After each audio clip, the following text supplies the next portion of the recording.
Hi, everybody. We're back talking about this effed up situation that we're all in.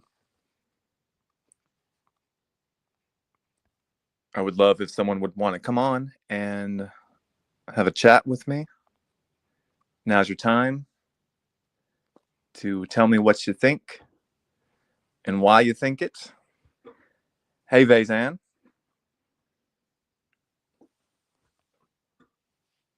Open night. Anyone can come on. I guess it's always open, so it's just another live stream about talking about what's going on in your head. And if there's anything worth sharing, I would love to hear it.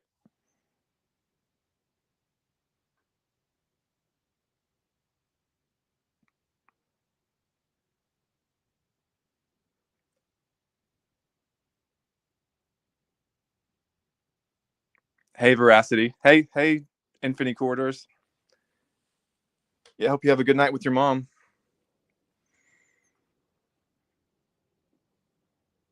Yeah, so I'm kind of just sitting here all by my lonesome self on the live stream, waiting for anyone who want to come on. So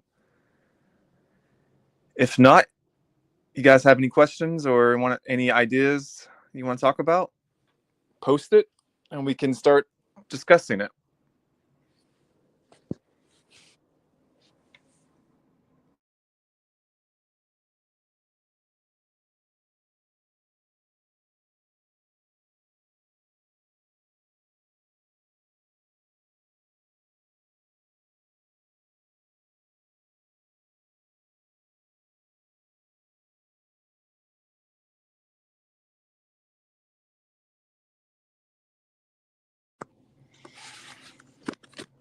Yeah, so I was watching what's the channel name? Open Your Reality, and he had a psychic on. It's probably still live now, but people were asking about their loved ones who passed away, and she was giving them answers. Like, they were sitting there talking with her, and she never would give a straight up real answer. And I've seen this kind of spiritual charlatans in the Christian community. When I was wrapped up in all of that, you had all these people who had special access to God, and you didn't have this access, and they could talk to your loved ones, and they knew what God had in store for you and what direction you should go in. And this lady was just giving people these BS answers to these people who are in such vulnerable states. And it just made me sick, honestly, that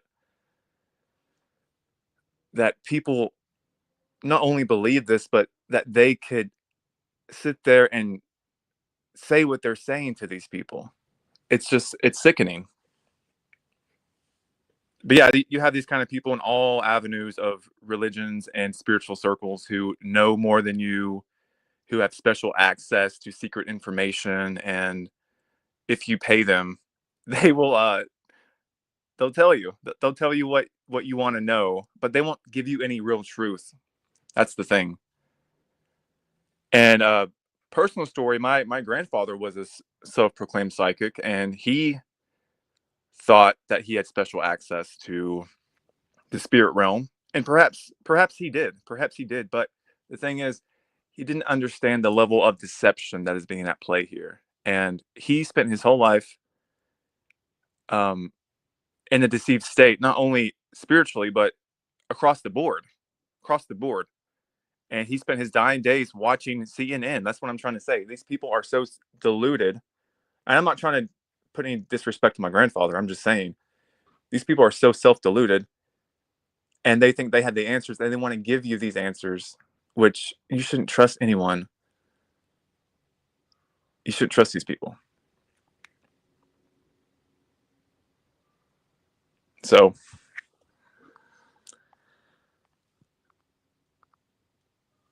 anyone out there want to come on? Any self-proclaimed psychics want to come on and tell me what I'm missing here? I'd love to hear it. Hey, Mushroom, you want to come on? No, no pressure, of course.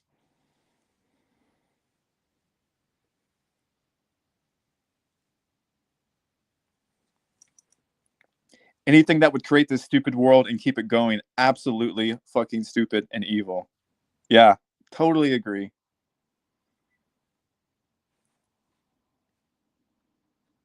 Will the masses ever see the world the way we do? Will there ever be a shift within our lifetime? I'd say that's an absolute no. No, that's not possible because these people love their delusion. And it's hard to blame them because of all the social engineering at play and the constant barrage of deception. So I think one has to yearn for the truth with their whole being and be able to see past their own self-deluded state to even begin the journey.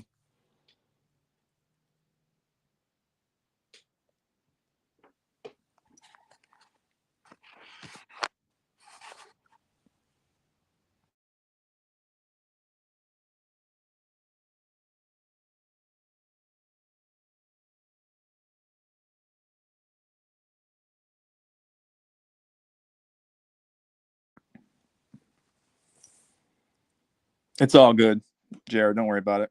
I feel you.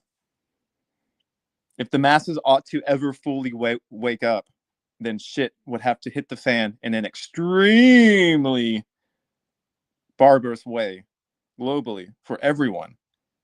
And until that happens, live in Disneyland.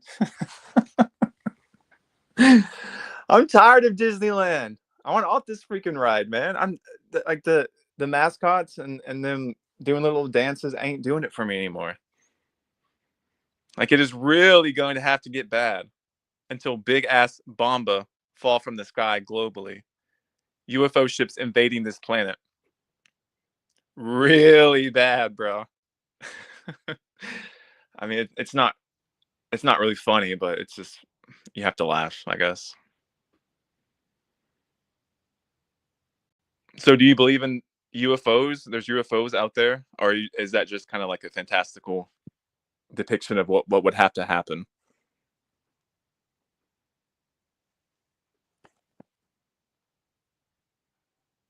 Project Blue Ball. I mean, who really knows what's up there, man? All I know is it's not what they tell us. That's for sure. And they've been spraying the skies here where I live to where you can't even see the sky. It's just blanket, a thick blanket of white, not natural. It feels like the masses are all children in Disneyland, and we are adults that are too old for the childish gimmicks. Yeah, it's like we got trapped in Disneyland, and we grew up, but everyone else stayed the same. Little children running around being distracted by, oh, look at Goofy, and we're looking for the exit. We're like, no, we want we want out of here. I just want something to happen now. Yeah, it just something just happened, please, to shake this place. I mean, I don't want suffering to happen, but something needs to happen. But I just don't think it's going to happen that way because they plan these things out years in advance, like a frog in boiling water, and they turn up the heat very slowly. And there may be big events, but those big events are, planned to slowly lead you somewhere. Oh, had a guest, but they went away.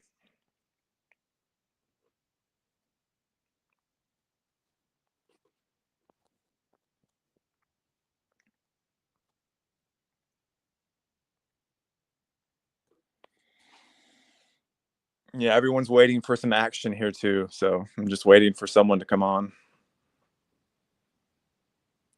But anyways, even if people are dying in barbarous ways every second of the day, like right now, skinned alive, torture, etc., let us go back to eating donuts, cotton candies, etc. Yeah, just give me my freaking donuts, man, and give me my favorite TV show, and I'll be fine as long as I have a couch, a blanket, pillow, my donuts, some milk to dip it in, my favorite TV show, some extra snacks in the fridge in case I get bored and want something besides donuts.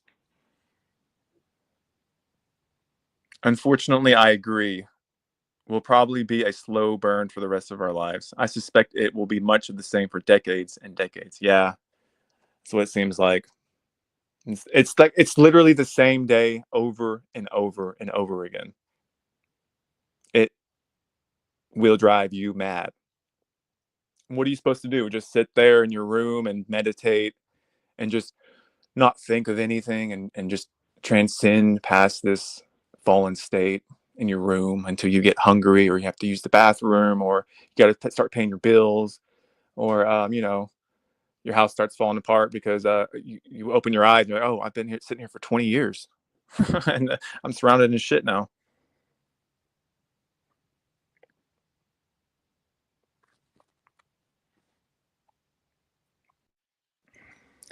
I can always count on you, Loon. You Hi there. always show up for me. Yes, I love listening to you speak. How are you doing, Well, Mr. thank you. I'm doing Joshua? okay. I'm doing all right. What about you? Another day. Another day in this shit show, huh? Like, I'm always surprised. I'm just tired of the repetition. The thing that creeps me out the most is that people do understand the horrors that happen around in life. But the part that creeps me out is just when they tell me to accept it. It's just like, hey, like people out here get fucked up, people get clapped. We could possibly get clapped, but just don't think about it though. That's your problem. They're like, it's just I'm tired of all the guilt tripping, the shaming tactics, the mind games. I've heard it all. I know exactly, and I know you do too. You know exactly what the fuck they're gonna say before they even say it. It's the same responses. It just sickens me. It's like some type of Stockholm syndrome. Like they just defend abuse. Like they defend a realm that they didn't choose. They defend the human experience. It's like we just so happen to turn out to be humans. You don't have to defend the species. You don't have to do what nature wants you to do. You can think for your fucking self. If anything, that shows me how much more fucking logical and rational a being is. It's like they're literally going outside their program. Like they're meant to just survive, reproduce, and die. But yet this one over here, this little robot, is not functioning like the other robot. It's questioning shit. It's asking deeper questions. That shows me that that one's unique. And we must destroy it, basically. Yes, immediately. Yeah, the thing is we live in a cult, so all these people, they're still in the cult. And it's hard to separate yourself from the cult if you've grown up in it your whole life and generation by generation by generation. So the lucky ones who do escape, well, I guess we're still here though, but in our own minds at least, we've escaped and we're looked at, traitors basically, or undesirables because we're ruining their fantasy. It's so strange to me. It's like they're getting mad at you for being logical. It's like they'll say shit like, "Why do you care so much about the truth?" And I just don't know what to say at that point. It's like, so you rather believe in a lie just because it makes you feel good rather than know the truth just because it makes you feel uncomfortable? It's like going down, it's like walking down a dark alleyway and and you don't want to think about the negatives that could go possibly go wrong. So you just don't take a weapon, you don't take shit, and you just head straight down the alleyway. That's what listen, normies remind me of. They just want to ignore all possible outcomes of something going wrong. But just because they do that, that doesn't protect them in any way. They still can get fucked up, whether they want to ignore it or not. It's Yeah, just a just shame that they can procreate because they drag their offspring into it. Their delusion. What were you yeah, gonna just say? walk down that dark alley and just trust the universe is going to take care of you. And it's a bad neighborhood, and there's thieves and criminals and murderers and rapists. But hey, don't be logical about it. Just trust it's going to be okay. Yeah, that freaks me out. I can't do that. That's insane, man. I can't not think. I'd rather be awake than not awake. Because if you're not awake, I mean, you can bring somebody into this existence, and it'll be very easy to manipulate you. Yeah, and I'm sure that your parents want you to bring someone here, right? Yes. I'm sure that's going to be so Loon. So what?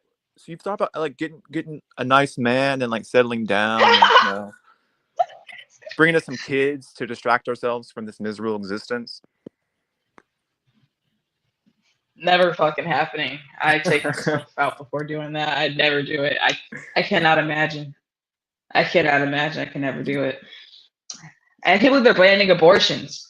I mean, it's not. I mean, it's not surprising, but it's right in your face. You know, like it's like who the fuck are these people just taking people's human rights away? It's like we were all born here against our will, and I just don't see how any being has power over anybody else. Like they shouldn't be telling anybody what the fuck to do. I think they should focus on themselves and stay in their lane. And but then there's sheep that do want them to think for them, so that's a problem. It's like there's like people that are like, we do need a leader. We do need people telling us what the fuck to do, or a god to tell us what the fuck to do. I just wish people could think for themselves. I don't know. It pisses me off, bro. And even though I told my mom everything about the fucking system being fucked up and even her understanding relationships and how humans interact with one another being toxic, it doesn't mean shit because at the end of the day, it's like that's life. And yeah. Eventually, you're gonna slip up and fuck up just like me. Like you're gonna have a kid. You're just gonna have a kid. You gotta have a kid. It's so weird to hear someone tell me that. It's like it's just so weird. It's like, bitch, did you hear what I said? Like I'm not playing. I'm not having a kid. Yeah, I mean, I really have no problem with like kids themselves. I love kids, and I don't want any harm, brought upon them. And once they're Of here, I course. think they should be cared for and loved and all that. And people get that confused. Oh, you don't like kids? You hate kids? You want kids to suffer? No. I don't want kids to suffer. That's why I don't want to bring kids here. But to say I don't like kids, that's not true because I do love kids, and I hate that they have to go through this experience. That's Me why too. we should protect them from this experience. Yes, sir. The only way to do that is don't bring them here. That's literally the only way. I don't care how they try to slice it. Every time there needs to be one hell of a compelling reason. After you didn't fucking named all the negatives, and I'm talking this shit's huger than the fucking Bible, how many negatives there are on this fucking planet of what could go wrong with you. Uh the risks. There has to be one hell of a compelling reason as to why you think you have the right to impose life onto someone, especially when you don't have their consent. And they can't give one. There isn't one. You know?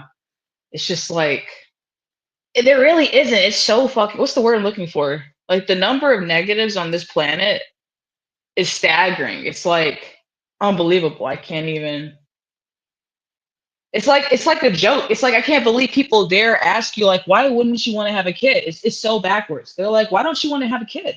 Like why don't you want to get a job? Why don't you want to do what we do? It's like, oh my goodness, I can't talk to you, you fucking normie, you fucking NPC. And I try, it's just I can't talk to them because as soon as I try to like bring up reality, you already know what's gonna happen. You're Yeah, just gonna be like, that negative energy. there she goes again, ruining our day. So weird. Yeah, I think I mean, they're just stuck in their own programming, and they can't see outside of it, and they don't want to see outside of it because then they'll have to look at themselves and realize, oh shit, I look what I did. I mean, that's a hello. I can't. I just want to know what it's like to be inside their brain just for a minute. Because what are they? I mean, there's so many days that have passed for people to be constantly caught up in the same repetition of life and doing the same copes and the same hobbies every fucking day and going to work. And I'm just like, I'm just amazed at their resilience to keep going. I'm amazed. I'm surprised I don't see more people spazzing out, getting pissed off. I don't know. I don't know. I just can't Yeah, believe people put up with this and don't wake up. So I know people are brainwashed. It's just amazing that you can like condition a human to go against themselves. Like you can raise them to be anything. That's crazy. That's actually insane. yeah. The first like 7 years is the period of time that that you can indoctrinate a kid to be exactly who they're going to be, and you have to do a hell of a lot of work to unprogram yourself later in life, which I had to do, and I'm sure you did too. We all did, probably, most likely. It is a lot of work, yeah. I can thank the internet for that. Being able But to now what? expose that and Now what do shit. we do? Now that we're here, what the hell are we supposed to do now? That's that's the thing. Oh, Uh, just barely get by. Oh, it's just another day of the shit. Okay, well, I'll do the best I can, I guess. But to what end? What's the end? Like what why are we doing this? What's the big grand that's what I want finale, you people to know? think about. Why are we doing? Why are we doing this? I just want people to think about that. I think it's because no one's breaking the ice, or I don't know. I don't know how to explain it. Because I feel like the only people that'll ever be able to change the world, and I'm not trying to be a superhero, but it would actually have to be someone that has the mindset of us. Someone that would have to have enough power to somehow create the button, that red button scenario, I'm an F-list. It's just like it would have to be one of those situations because I don't know, there's nothing else to do here and humans aren't going to stop procreating. So I really do believe that red button would have to be a thing to go. Red Yeah, thing so to I do. guess all we can do is look at ourselves then. Like what can we personally do We have to to be more bold, but then it gets, it's like we have to be more real. We have to be more real, no matter the consequences, which is just putting our lives on the line. And I know that's scary and I know that's dangerous. We don't know what's going on. There's people in power that are pieces of shit and et cetera, et cetera, et cetera. And most people are fucking normies and they're delusional, brainwashed. I get it. But it's like no one else is going to do it because all around we have delusional people and then we have the fucking evil ass motherfuckers at the top that know what the fuck they're doing and getting away with it. And then we have people like us that are fucking aware of what the fuck is all going around, with like them fucking us in the ass. So it's like the only people that could change shit would literally have to be someone like us. But it's like if you try to go out there into the world and say real shit, yeah, people are gonna come at you immediately. They might attack you physically or verbally but it has to get spread out there in whatever way possibly it can. Like something has to break the mainstream. I always think about that. I just need to get anti-natalism or something into the mainstream. Just they need to hear it. Yeah, I Just just don't think echo what that's people say. it's I don't think it's possible for the mainstream humans to want anti-natalism because that goes against human nature. Human nature is to reproduce, which is animal nature. So they'd have to really turn against their own programming in order to do that. And I just Yeah, don't think that'll ever happen in this realm, in this place, without it being shut down or some kind of mass, you know, download. I Like, always. hey, everyone, get the fuck out. Like, there's because there's no point to this. I mean, it really is that simple. Like every time I'm walking around, I'm like, it really is that simple. I always think about just wherever I walk, wherever there's foot traffic. What if I just went up to people and say, like, you ever saw Free Guy? Do you remember Free Guy with Ryan Reynolds? Yeah. Mm-hmm. Oh, so you saw. Okay, Yeah, I've that's what seen it it. feels like. It feels like we're an NPC in a video game that accidentally woke up, and it's like we're trying to explain to them like, hey, we're slaves, like we're fucking slaves, dude. We don't know what the fuck's going on. Things are eating each other. Things are R-wording each other, murdering each other, and they're just like, what are you talking about? It's just so fucking creepy to me. I feel like a fucking alien or something, dude. I'm like, I'm not a part of this species anymore. It's just so fucking creepy. Oh my gosh. Oh my gosh. Yeah, I mean, what if you actually are an alien? Not like a green little man, but like you're not from this place. So it's just so foreign to us. And everyone else who can't see this, this is actually where they're from. So they can't see anything outside of it. I think we're just aware that there's something wrong. We just caught on to it. There's just something wrong with this place. Everything contradicts itself in some type of way. How can people say life's a gift, but they see someone die and then they just lose their fucking shit? These are the kind of things I saw growing up. Inconsistencies within what they would say, or adult behaviors. They're adults that would make me question the reality that I was in. I don't know about anybody else, but apparently maybe they just get lost in the sauce. Every human brain is different because Yeah, I people mean, get conditioned. I guess they don't slip through the cracks like us. They don't think deeply, or I maybe think they it's got conditioned really good. I think it's a common I don't know. phenomenon when children first find out about death that they're extremely fearful because they didn't know that was part of the package. It's like, wait, I can die? Since when? When? This whole time I could die. That's how I felt. I was like, what do you mean you die? That's just so foreign to me. No, I felt that. Yeah, it creeped me the fuck out. I was really scared when I heard about death, but my parents brushed it off quickly with like Jesus shit. You know, Yeah. that Oh, it's was all it. for a reason. It's all for a reason. Don't worry. That's crazy. I hope this doesn't happen again, but I don't know.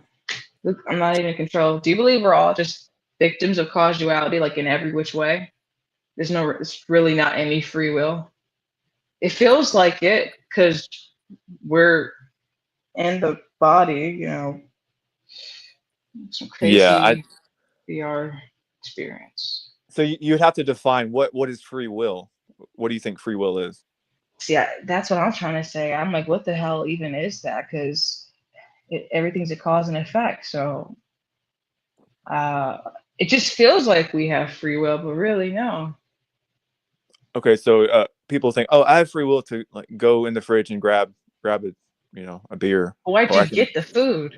I have free will to like drive down the street and buy whatever I want. It's like that's what you define free will as, like options that corporations give you to buy. Well, I can go drive down to the ocean and go put my feet in the water. It's like That sounds okay, pretty dope, not gonna lie. Shit. I'm sorry.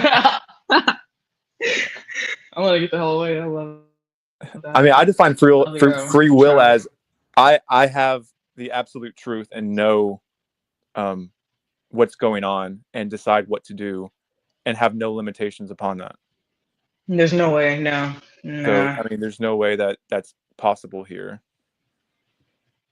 So I guess it just feels like what's the word I'm looking for? So we became aware, and so this is what's the word I'm looking for? What's the word? Uh, what's the word? What's the word? What's the word?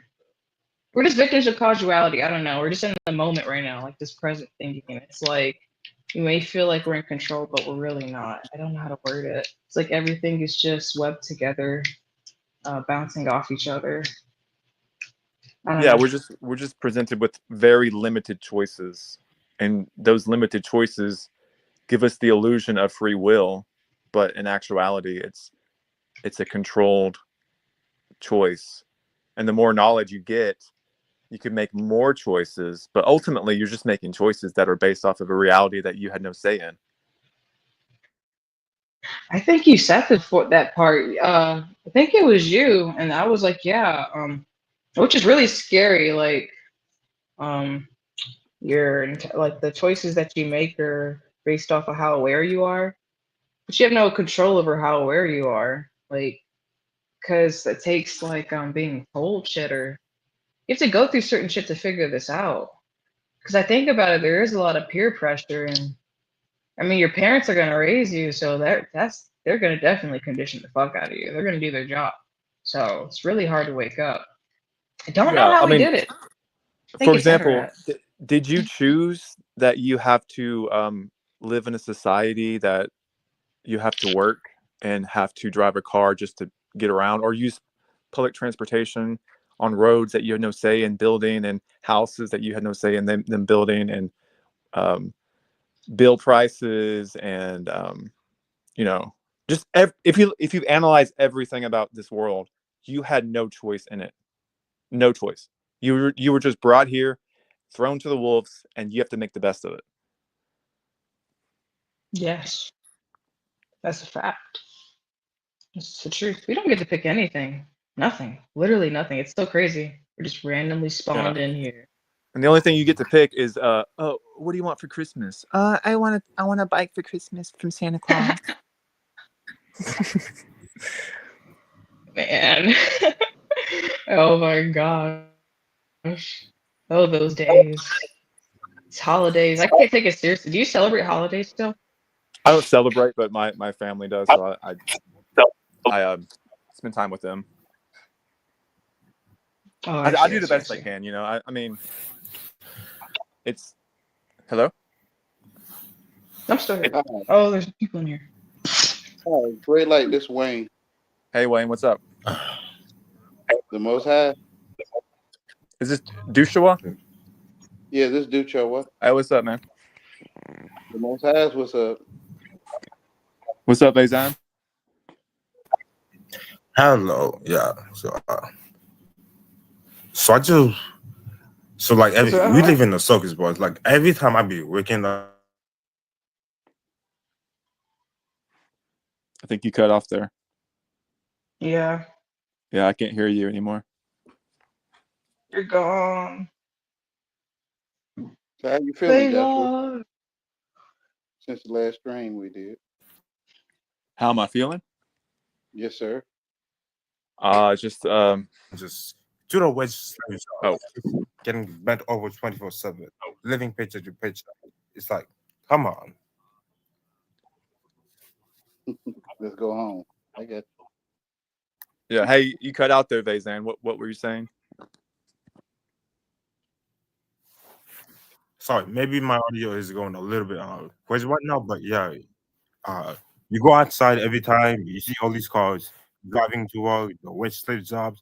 They're just casually going along with the flow, just busting their asses off at the place. It's just living paycheck to paycheck while just accepting these increasingly shittier jobs 24/7. It's like, how did we even get to this point? Like, why is money even a thing? Like, we went from hunting and gathering to building our own crops, shelters, and all that stuff to relying on a stupid ass piece of paper with green colored textures in it. It's like this is a paradox. Oh, it was designed to be a form of slavery, debt slavery, for sure. That's the intention behind money, and it is now our god, because that is why we get up and continue each day, because we need to worship and adore that money so that we can keep living, and it gives us abundance and beautiful things, and it's just sick, and people get Yep, and lost that in that. Which is that yeah, ship of war? Oh, yep. and you be having to save all this money. It's like if you even dare spend it on things you like, you be like probably go end up going bankrupt while all these bills you be paying, the rent, the taxes, they're getting more expensive than ever. It's like that's why the homeless why rates keep increasing. Well, the homeless just don't want to fall for it. Yeah, He put a cherry bomb in a flaming sword. He put cherry bombs, cherry bombs that are bombs. cherry bombs, Oh, cherry okay. bomb, Yeah, cherry bombs block the way to the kingdom. The bombs are cherry. yeah. So there's no topic, Cat. It's just open discussion. Whoever wants to, whatever's on your mind, I guess. He placed two cherry bombs in the flaming sword to block the way. Yeah. You saying like money is your god or whatever you're acting. So he put cherry bombs to block the way, so you won't want to be a cherry bomb. What do you mean by that? A bomb that Cherry you know bomb. a homeless person is sometimes considered a bum. So a bum is cherry, a cherry bum to block the way to the kingdom. So you won't go home because it's bummy. It's a bum. Yeah, possibly. Yeah. Remember, money is the worship of a false god. So is there a true God then? Yeah, because no What? man can make you. No man can explain you to you. No man can explain what your finger is made of. Only God can tell you. You said God. Only a creator. I mean, I think we use God as a title for your maker, but some people mind go to other places. I'm really talking about the one that created you. The one that created me. Yeah, if you call it Come on, my beings. parent. Them motherfuckers. No, it's a God that created them efforts. Oh, you're talking about You who created us creators. Like who's okay. you Okay. before your mother and father. You on Earth. You before your mother and father on Earth because you're the first one to ever see people. It's like it takes two to make one. I'm always like, how did that ever happen? I guess But you're the it only was one that two know cells, it takes. right? Two cells came first. But you're the only one that know it takes two to make one. You're the only one that know that. Yeah. So True, that's I don't. who I created mean, me was my mom and dad. Who created the original design of the human? That's up for yeah, debate. But I mean, yeah. I I don't know know where I that. came from, You know, which there's so was, many names for it, but no one We'll can never mention. fucking. I mean, uh, I came from somewhere else, sure, but my body, like the human form, was created like a program, like a computer program, from my mom and dad. That's why I look like them. So who created them? Their mom and dad. So who created Yeah, them? bro. We Their wrote mom and dad. you Their mom know, and dad. And back their and So mom back and and dad. back, bro. which is forever, right? Which is you're forever.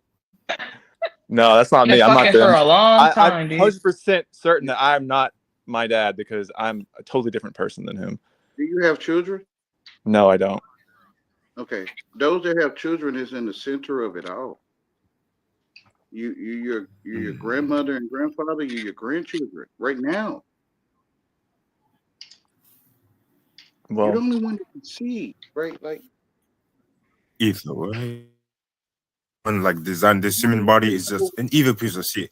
It's like you be trapped in this flesh suit. You have to constantly watch out how you like take care of this piece of shit. You gotta take care of your hygiene, avoid this physical pain, avoid like no, snapping you your neck don't. and all that stuff. It's like Why you got to do that? Because you're like educated. stupid enough even put us in this worthless sack of meat. Like seriously. It's because you're educated. well, that's your opinion, and you can have your opinion, but that's not why. I Okay, think. yeah. So before education, your breath wasn't stink. You wasn't hot before you started getting educated in the sun. What are you talking about? Huh? I'm talking about the let's truth. Man, let's not go what, down this road what again, were you okay? We saying? talked about this last stream. Well, I Let's can see talk you're about not something ready different. for. I apologize. Forgive me. I can see you're not ready for me. I thought maybe you were, but I apologize. I don't want to bring discord. Oh, and it's all Whoa. good, man. It's all good. Like you can have your opinions. That's fine. Yeah, yeah. You're the only one thinking. Yeah, I get that, but You're saying for him not to think?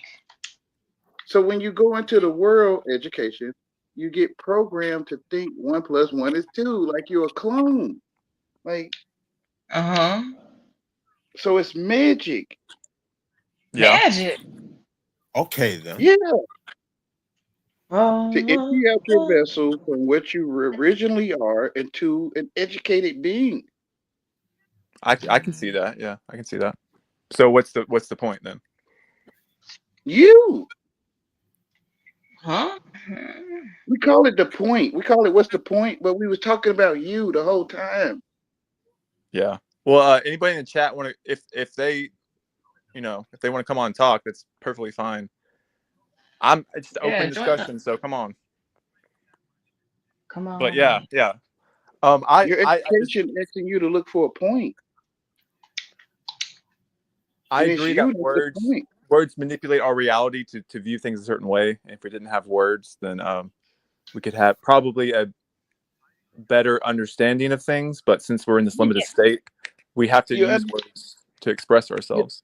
you understand how to spell. You under spells. Yeah. They So telling you, right? Like I'm confused. You trying to say that we're educated? you're educated. Yes, you've been you catered. You're in a catering service. You go in the grade you ate.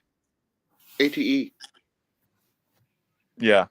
Well, like I said, we've I already don't know. talked about this last stream. So if you have any like new conclusions on it, I'd love to hear it. But I don't want to go. I don't want to repeat the same stuff as last time. Slang don't come from black people. What about black people? Slang don't come from Ebonics. Slang is language, period. Who said that? Uh, Who said that It's it didn't? Okay. Where you can see through the slang that all of the words of language is slang. You catered. You go into grade, you ate. I don't know what the last conversation was like. It John, can seem like y'all you're did a talking live slang. before? I'm gonna Yep, look it You maybe up. put an just S at less the time, beginning of but the language, you got it's slanguage. pretty much the same. Like, you But got ultimately, slanguage with most of an S. this language that we make up is just ways to like help communicate with each other and stuff. It's not like it's like automatically made It's by the magic. government or It's whatever. magic because you're the only one thinking. What's magic? What's magic? What are you talking Language. Okay, so basically, It's, it's kind of gaslighting in the When you sense say that magic, I think of Tinkerbell and shit. it's kind of gaslighting to say man, that we're Harry causing Potter. this by our language when that's not true. it's nothing on the TV. It's no magic on the TV. To think you see something on the TV is magic. So through the language is slanguage with an S. So you are Slang. understanding. Yeah, it was already there. It's great. It's a library. It's a tell eye vision. It's to me. It's telling you. Yeah, It's a Huh. department. It's a department. yeah. Uh-huh. Okay, so let's move on now because we've already talked about this. No offense to you, but we've already talked I about don't this feel it. I at don't length. feel offended. I'm not English, so I can't feel offended by English. Yeah. So Vazan, what's on your mind? What's you came on? So anything you want to talk about? I don't really like know what to talk about anymore since I like lost I my feel train you. of thought with this confusing discussion. Like, give I me a feel minute. you. You know what the heck you're talking. I feel you. Oh yeah. Yeah. So But yeah, every day, like it's just the same thing all over and over again. Like you just wake up, eat, find stupid bullshit to do, like find stuff But to you asked distract yourself for it. with, or else you will suffer while and the rest of the You world are asking like for it. billions of people suffering in barbarous ways. Like I don't really know. But you know, suffer is supper, right? So a P is an F sometimes. So when you suffer, which is great. You ate. yeah. Okay. Well, I'm gonna. No Bro, offense, he but confusing the hell out of no me, bro. offense, but I'm gonna have to ask you to Cause leave, Dushua, because you're kind oh of no like problem. hindering this. I sort of figured that. I sort of figured that. No offense, Uh-uh. no offense, but you're kind of hindering the conversation by like repeating the same stuff. I didn't ever say supper before, but I know you. Your mind telling you I am doing that. I love you. Have a great day. Much love, much love, much love. Uh, Yeah, no offense to him. I know he probably means well, but we've already talked at length about that last live stream, so I want other people to have a chance to talk. So yeah, so back to what you were saying. Yeah, we're doing the same old shit day in and day out, and nothing seems to change other than like how you perceive it, and maybe the delusion you put yourself under, thinking that this is for some good reason that I'm doing this, but at the end of the day, it's not. It's really not. You're just surviving like everyone else. You may have more money than someone else, but like I I want more than this reality can offer me. And it just seems every day I wake up to the suppression of everything that I actually want to experience. It's like, how did we even start here to begin with? Like, are you trying to tell me that the Big Bang Theory happened and a billion random atoms like collided, fused together, and that just created a whole new that could be a universe? whole lot of hoopla.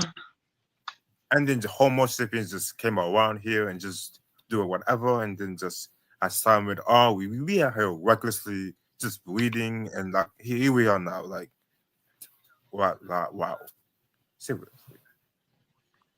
Humans are so silly. We're not like we're literally not even built for survival. They've gotten so advanced over time because they just have been here for so long on this planet.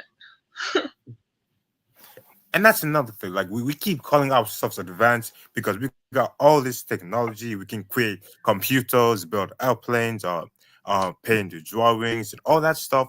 But at the end of the day, like we are just apes that are like just wearing clothes and having weapons and hats. Like that's the only difference. Like Mm. Mm-hmm. And just true.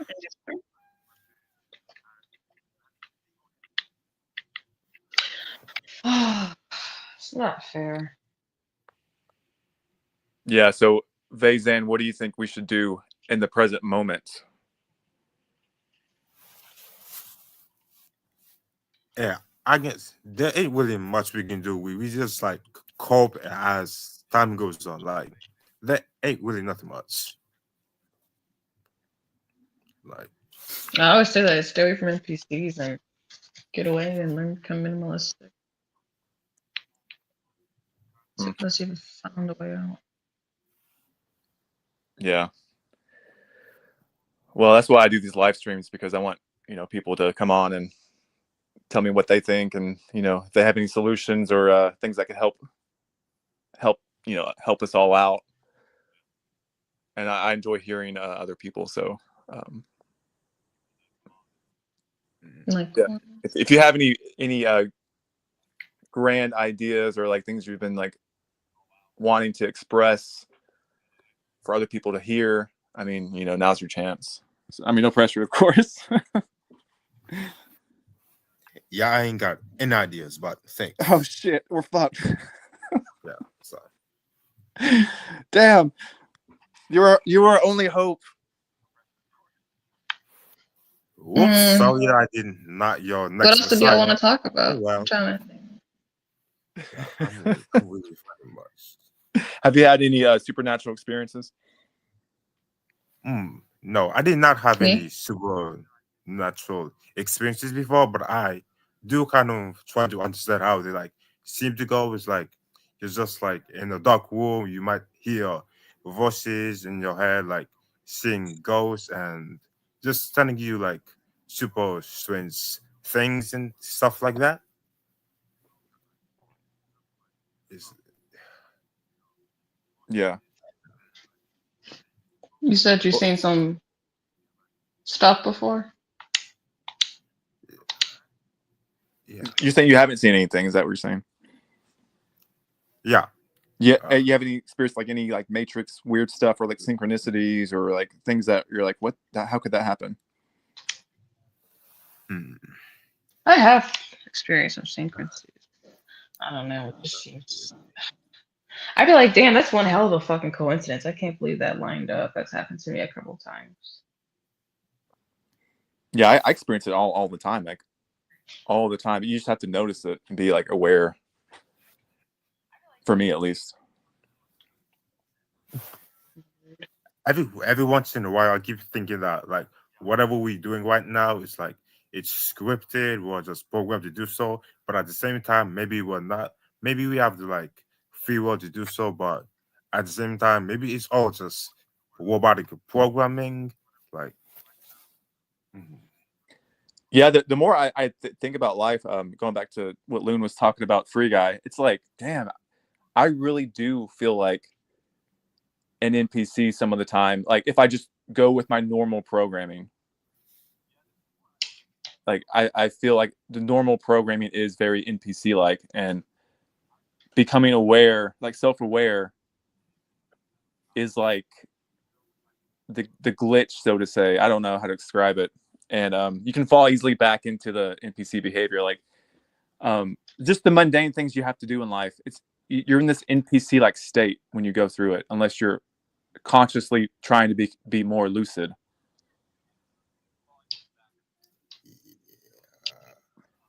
Yeah, I am. I can't stop it now. Damn it. So Vazan, how did you start this journey? Like, have you always been this aware, or did it what happened to get you to where you were? It kind of like happened slowly over time. Like I remember at like 11 years old just asking myself here like what are we doing here, like why we just here to like just go to school for 12 years and like as time went on, just started questioning things more and more. Like at 13, talking about why we here to just go to school, work, get a house, get a degree, pay all these bills, go off old age, die, and like at 15, that's what I like fully, well, mostly woke up to reality. Like I was casually browsing online and on Reddit, and like eventually I discovered this the anti-natalism subreddit. That's what I like got into philosophy once, and that's how it is. Like we're living in the matrix. Like how you gonna bring someone in to this world to just do the it over again, even though you at the same time do not like doing those same things yourselves. Right? So I'll be watching all these anti-natalists, alphalists, black pill, misanthropic videos, and that's like really woke up to my eyes. Like, and this is here I am now. Oh, and also gone through like put up with people's bullshit way too much, and that's another thing that led me to this point. Like, people are like way too annoying. Like, they like to step on you a lot and all that stuff. And then whenever you retaliate, like you are a criminal all of a sudden. Like, you just shut up a play. Like, I'm. This is really like, getting tiring. But yeah, that's why I'm now. Yeah, have you noticed that if left alone, you really don't cause any drama, but because of other people, like they infest you with their drama and they like just entrap you in it. But you yourself, at least for me, I don't really cause drama in other people's lives, but it just seems that everyone else causes drama and wants me to be involved with it.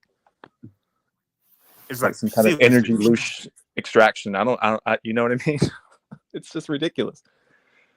like people love to gossip all the time, talk about celebrities and talking shit behind each other's backs and all that other stuff. But if you are not doing that same stuff, like if you just be out here minding your own damn business, just keeping to yourself, doing your own thing, then all of a sudden that's a huge ass problem. It's like they want you to be a carbon copy of everyone else. Like they really do not want you to like be at peace. Yeah. And I've also noticed that, I've always been open to like strange ideas and different theories and, conspiracy theories and different ways to look at life, philosophy, spirituality. And if someone were to come to me and say, hey, I had this like crazy idea, I'd be like, yes, tell me. I want to hear it. But most people are like, get out of here with that. Like, what are you like? Why are you bringing this to me? Like, you're crazy. But I've never been like that. I've always been open to like want to know crazy things or weird stuff, bad stuff, like negative stuff, positive, whatever it is. I want the truth and I want to hear like people's experiences.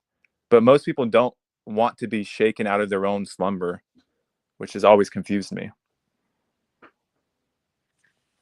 Oh, I guess we lost him. No, I agree. Where'd he go? He probably got disconnected. There he is. Okay.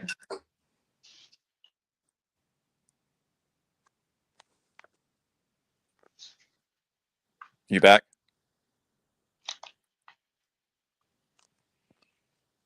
I can't hear him.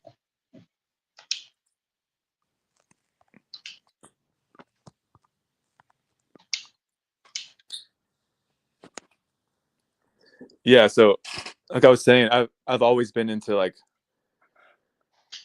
alternate theories of reality, like my whole life. I listen to Coast to Coast AM, different conspiracy websites, different supernatural things.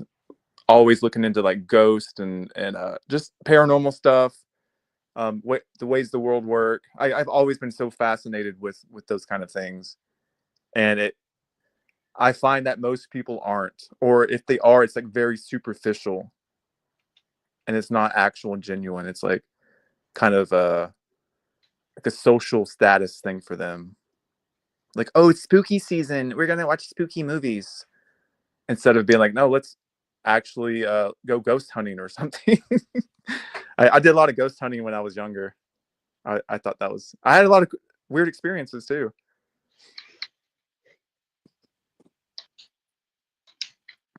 It's okay, Vazan, no What problem. kind? What kind of experiences? Oh, where do I begin? So let's see. Let me think of something. So back in my paranormal days, where I was like an active, like paranormal researcher, quotation researcher, um, I would use the Ouija board a lot.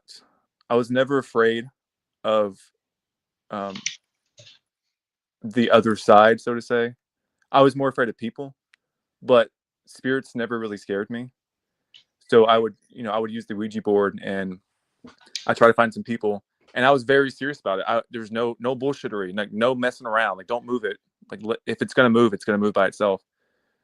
Um, so we got a lot of weird stuff with that, and one weird thing, we were using it, and animals can like pick up things that humans can't. And one time, our dog was just running around in the circle, just barking and growling, like something was there.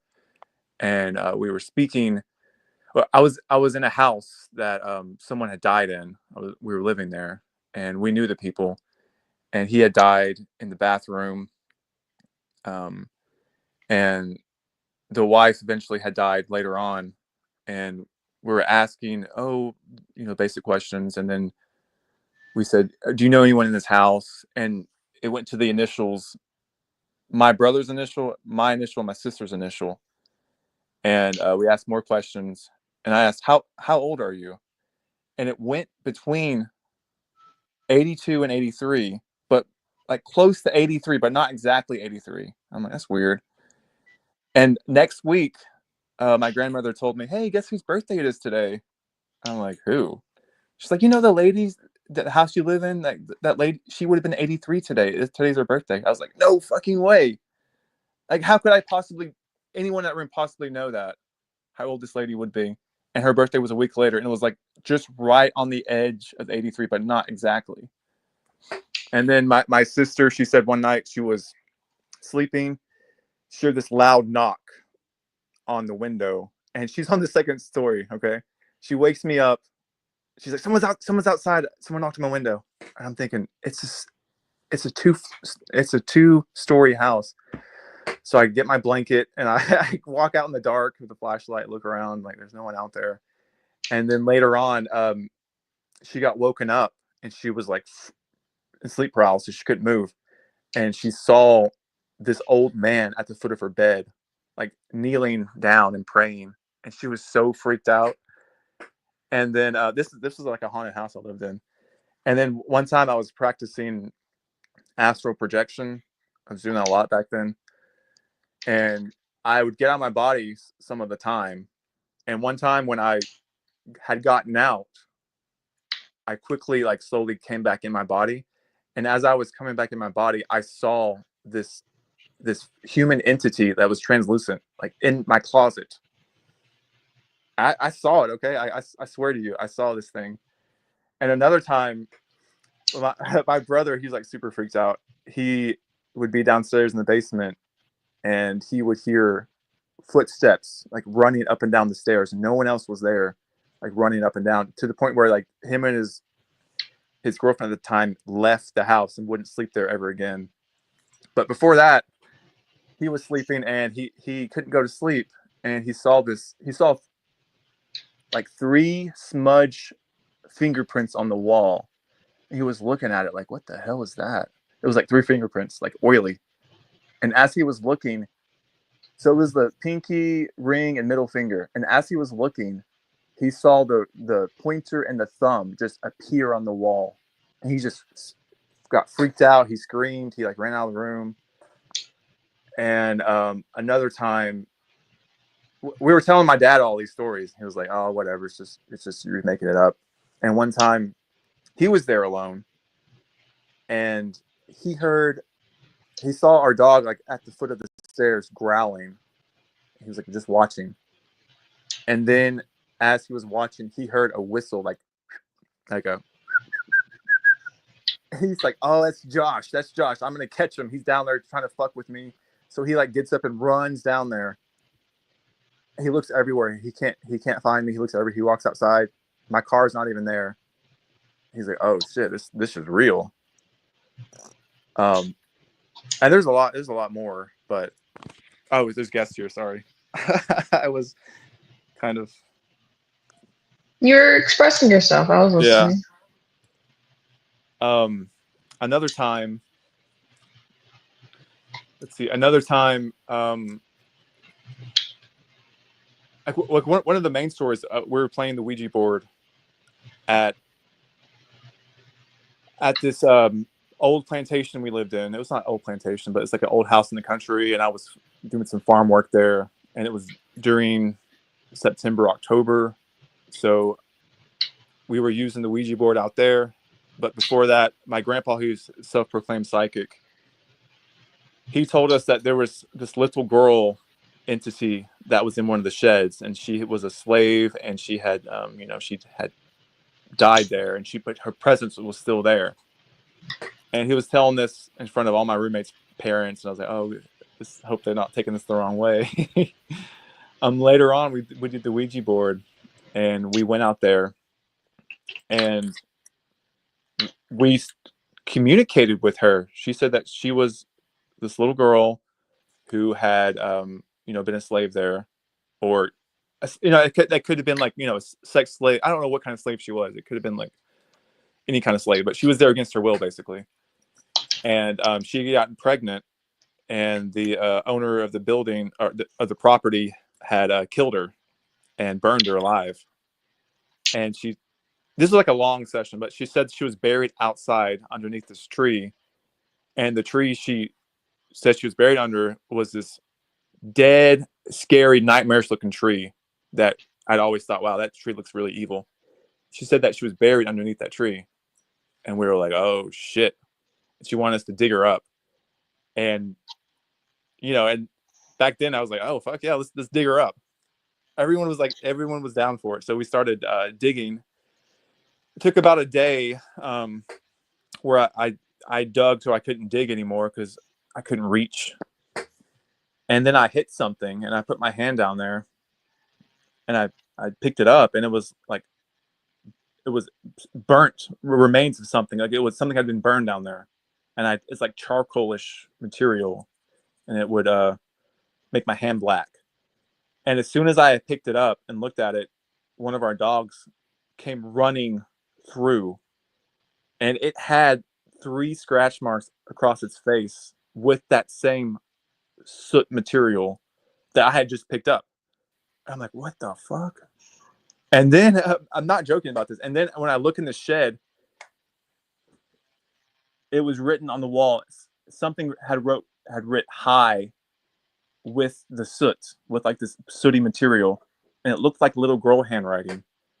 And this is probably a demon. Okay, it's probably not a little girl, but at the time I was like, holy shit, this is getting real. And I wasn't really that freaked out. It was kind of thrilling at the time. And then like a day later, I was there alone, and I heard what I thought sounded like a little girl crying outside of my window. And we decided to try to see, like, did we free her? If digging her up, was she free now?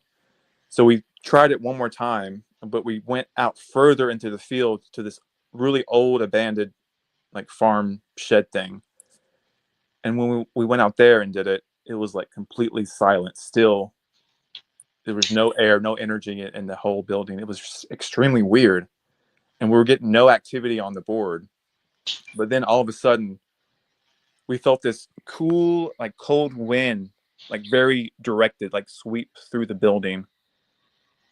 And then we heard footsteps, like heavy footsteps outside of the building from the right side. It was like boom, boom, boom, boom, boom. And it would stop. And then it on the total far left side, it picked up again. Boom, boom, boom, boom, boom. And we were getting all freaked out. And then there started to be tapping all around the building, like all the way around the building, going up and up and up to the roof, tapping. And then that's when everyone was like, I'm getting the fuck out of here. Fuck this. And everyone ran. And I was like, fuck, I ain't staying here by myself. So we all ran. And that's the end of the story, basically. But I mean, something was definitely going on. I mean, it could have been demonic activity, archonic activity. I mean, back then I didn't really know much about the soul trap, so I couldn't really put two and two together, but I did know about demons, so maybe it could have been some kind of demonic entity. You guys didn't get to record it? And when has this happened over and over again? Like, where did that happen at? That happened at this old kind of like the old farmhouse that I was living at the time. I was doing some homesteading and growing some plants and having animals out there, trying to be off the grid as much as I could at the time.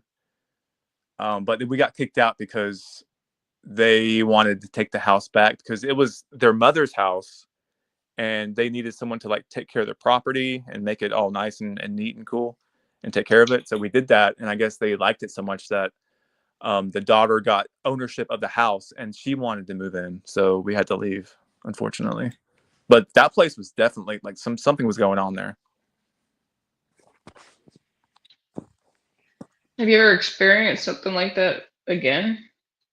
Anywhere else? Not to that extent, but I've had many experiences. There's also this haunted hotel that we stay at sometimes, and one time I had this experience when I was going to bed early, and I felt like something was watching me the whole night, and it felt really weird and strange, like something was definitely watching me. I felt that. So I shake it off, I go to bed. I'm in there alone. I fall asleep.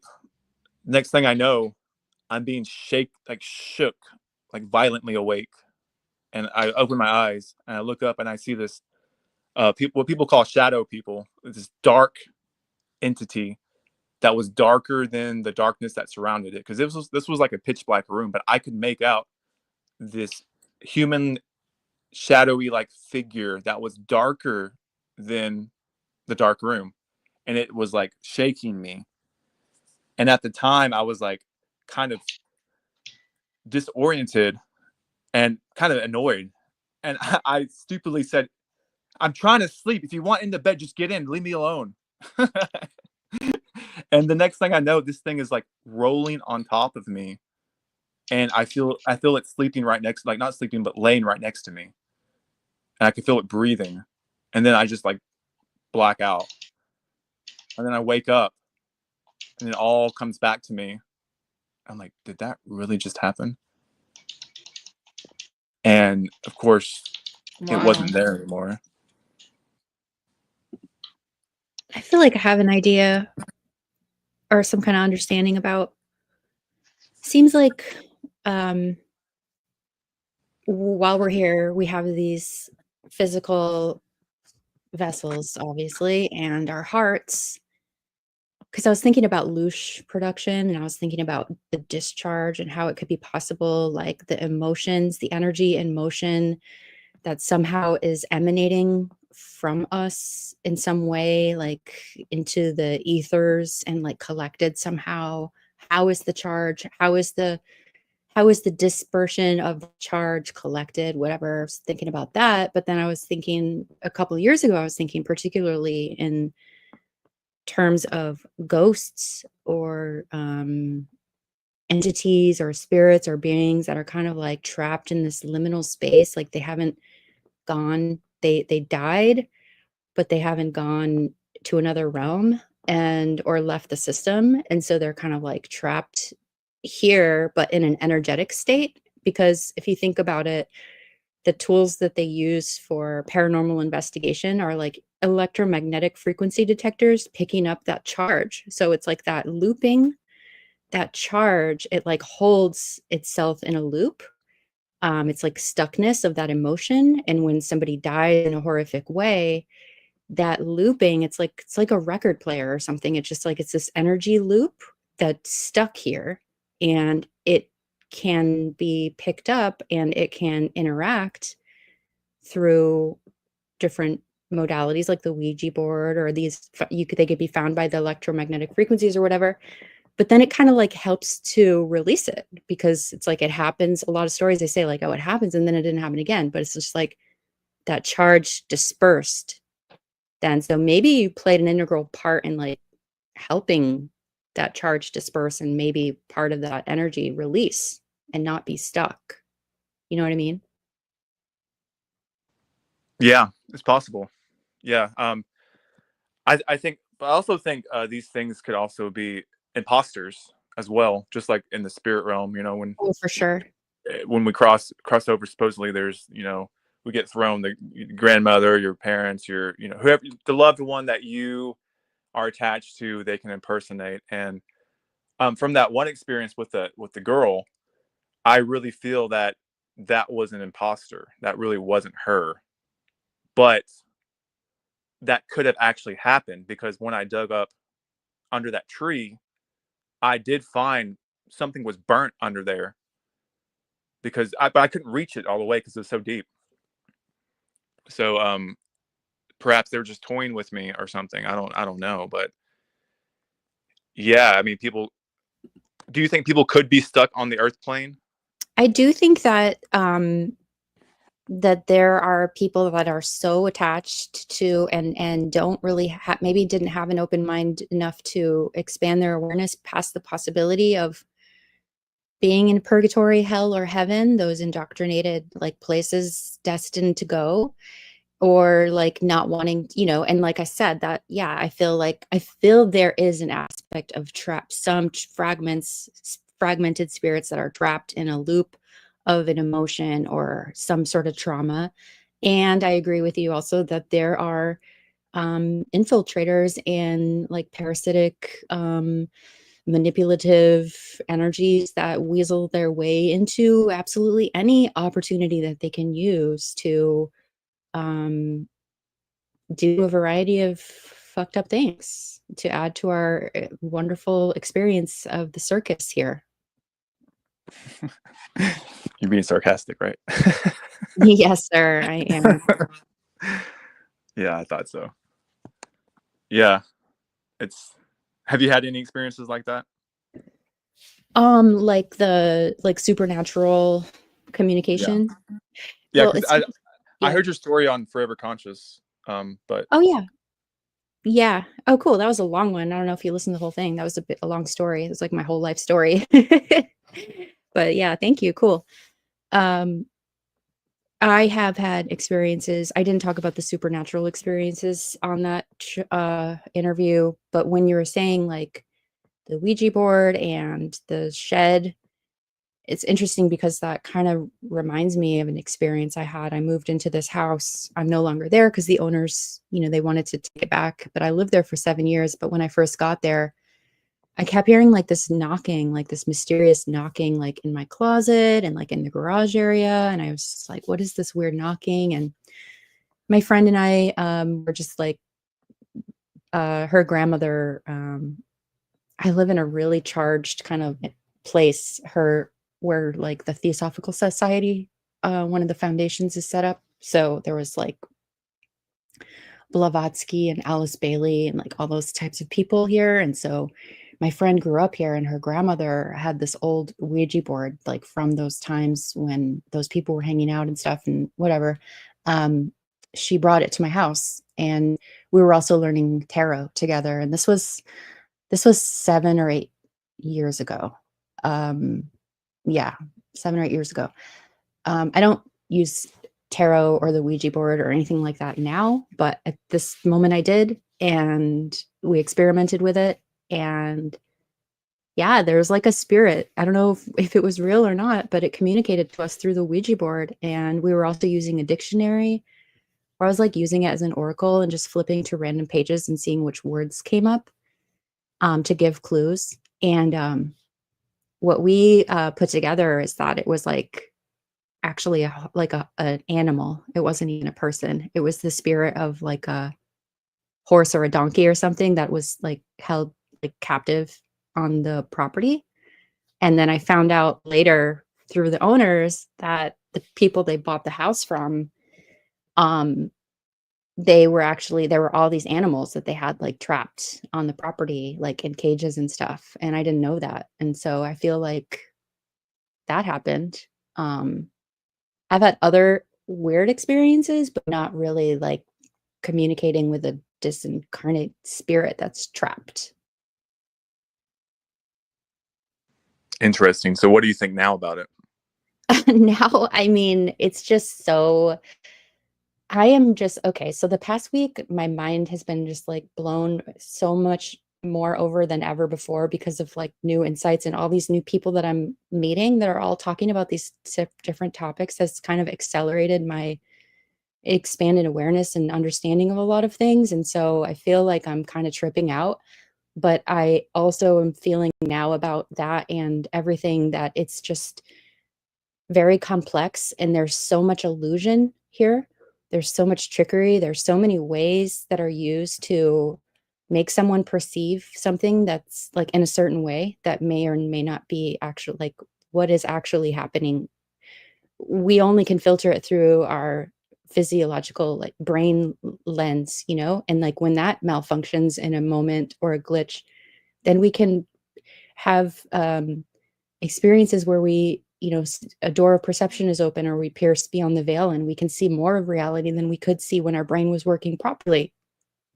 So now I think about it like, I don't fucking know. I just feel like there's so much trickery and illusion.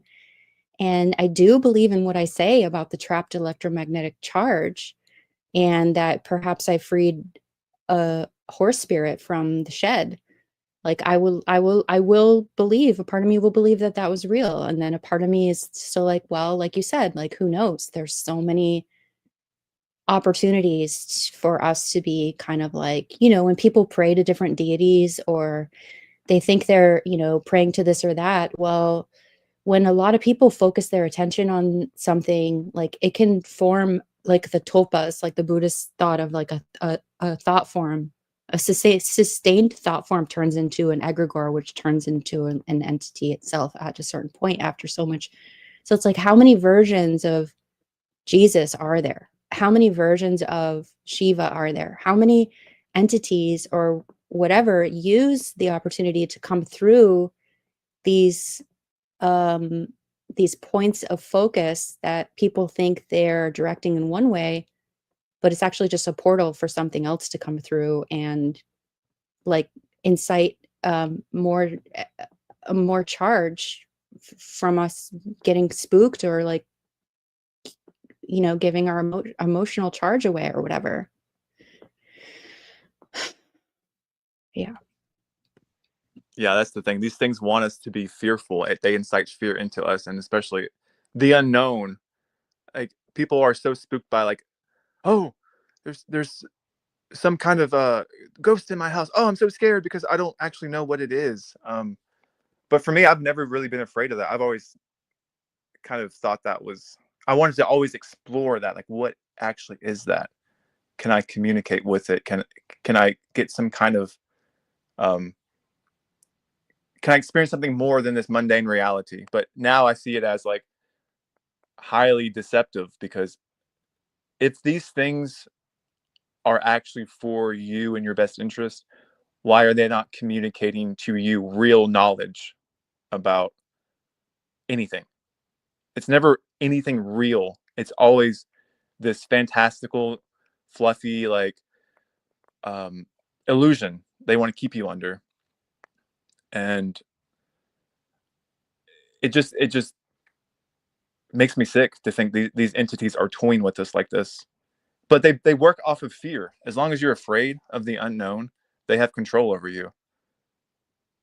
So I've always like if I hear something at night and I think, oh, there's something watching me or there's some kind of presence here, I try to never coward down to it. I try to never be fearful because I know it can't do anything to me unless I'm in that fearful state, and that's exactly where it wants to keep me.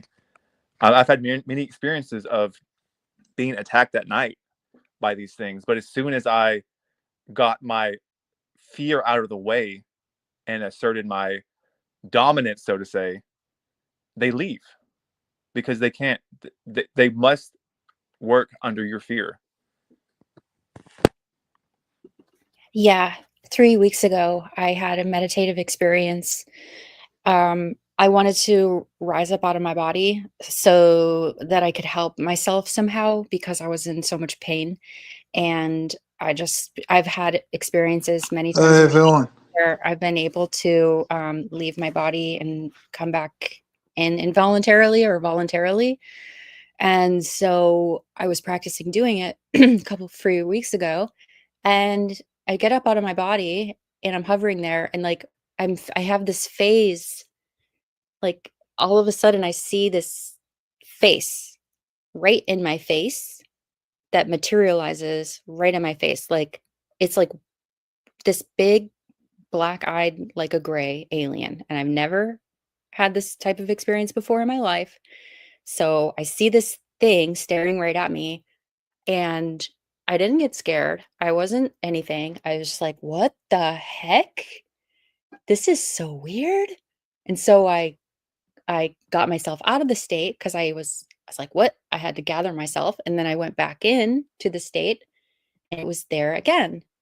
And so I was like, "Who are you? What the heck is going what is this?" And then I actually don't remember. I fell asleep, but then it just makes me think, like, are there are there entities, like, always around watching and monitoring, like, in different layers of reality, and they're always just there? Or do they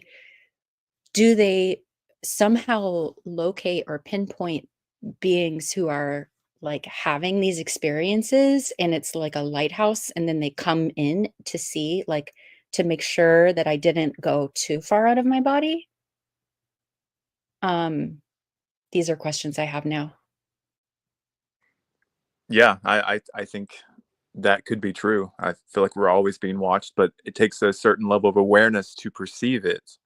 So we have these special situations where we can perceive it, and people in other cultures, like the shamanic cultures, they revere these people. Not They don't call them like outcasts. They don't call them crazy. They say that they have some special gift to see through this layer of reality, and they help encourage that person to develop more of that gift. Of course, they're still deceived into thinking there are certain, there are certain things, but I can respect how they actually think it's a gift to be able to experience the supernatural instead of, trying to drug someone up or call them crazy or gaslight them, because these things actually do happen. I mean, I've experienced it. You've experienced it. I'm sure many others have. Hey, Truth TV, what's up? Yes, hi everyone. Hope you are okay in this hell. Try and do the best we can. Yes, I know. Yes, yes. So What's on your mind? nothing. I'm just listening. I'm just listening to your experiences. Have you experienced anything crazy like that? Yes, bro. But I can't describe it. Uh, you. Uh, I can't describe what I felt.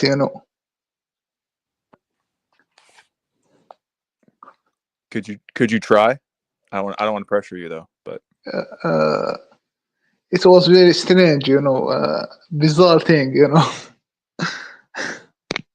yeah, that's okay. Yes. Bro. So thank you for giving us the chance to express ourselves. Yeah. Yes, thank you. You're welcome. I'm listening. Yeah. So Um, go sorry. ahead. I was gonna ask you, Joshua, about and thanks so much for watching my video and commenting, and I'm really enjoying meeting everybody. This is just like overwhelming for me, kind of.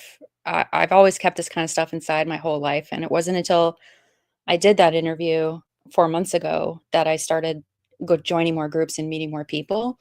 So I get just like I'm like overwhelmed with excitement about it, and it's just really wonderful. So I'm glad to meet you and so many of the other people that I'm meeting. But I was going to ask you, are you familiar with the term, because you just brought up shamanism, and I was recently talking with a friend about Wetiko, which is the Ojibwe indigenous person's theory on the mind virus, and how there's actually like this parasitic energy that lurks in the shadows of our subconscious and materializes in our everyday life in so many different types of ways. So it's a really interesting theory that they're just really comfortable with and have developed it. And so I've been watching a few people who've written books about it and looking more into it. But have you heard of it? Wetiko? Yeah, I have actually. Yeah. Oh, okay. Can you share anything? I'm still learning. So my understanding is Wetiko is the mind virus that we all have that pretends to be you and brings all the negative thoughts and feelings and wants you to relate to that so that it can take you over, basically. And we see that a lot in certain people. But yeah, it's basically a program that pretends to be you in your own voice, and all the negative things that you say about yourself and think and believe aren't actually coming from you, but it sounds like you, so you believe it. And this can lead people into severe depression, into severe lies about themselves, and it keeps us all basically under this negative spell of saying and believing like the meanest things about us, and then also projecting that outwards to other people. I guess that's the most simplistic way I could say it. Yeah. Thank you so much. And it seems like I know in periods of my life, especially as a young adult, when I didn't process a lot of the trauma that I experienced as a child or all the interesting experiences I had in my life, I didn't have a therapist. I just kind of like acted out my processing outward as a young 20-year-old or young in my 20s, and just was really led by that, by my shadow, I think, in a lot of ways. And I think I was depressed, and I feel like it's not until I had a much more major incident that kind of forced me to wake up more, to look closer at everything in my entire life. Then I realized that once we become conscious of these inner workings, shine a light on it, whatever, it kind of doesn't have the same hold anymore. But a lot of people are unconsciously driven by that aspect of themselves, which is, like you said, in the design of this place. So it's like, it brings me to think about, okay, is there an aspect of myself that's fragmented into this realm and temporarily separated or tethered here, that is forced into this experience? There's a part of me that knows liberation and expansion and longs to return to that. And then I have to go through these, like, it's like a game. It's like, okay, now I shone the light on the Watiko. Now I'm not being navigated by my destructive inner narrative any longer. Now I'm on to the next quest or task or assignment. It's like I but I'm in it, and it feels like nothing I would choose to do ever. So it's, yeah. Yeah.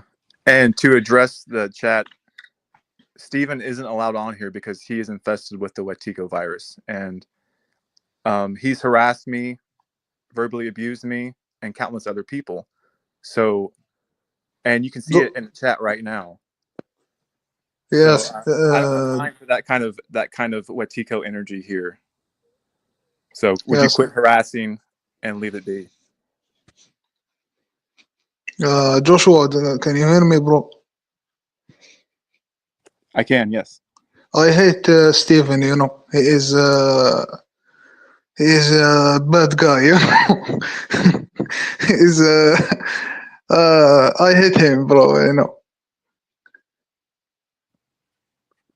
Well, I wish that he could change his ways, but I can't allow that kind of person on my stream. Yes, he is dumb, dumb, the dumbest guy I ever see. You know. Yeah, let's not let him hijack the conversation. We can move on now.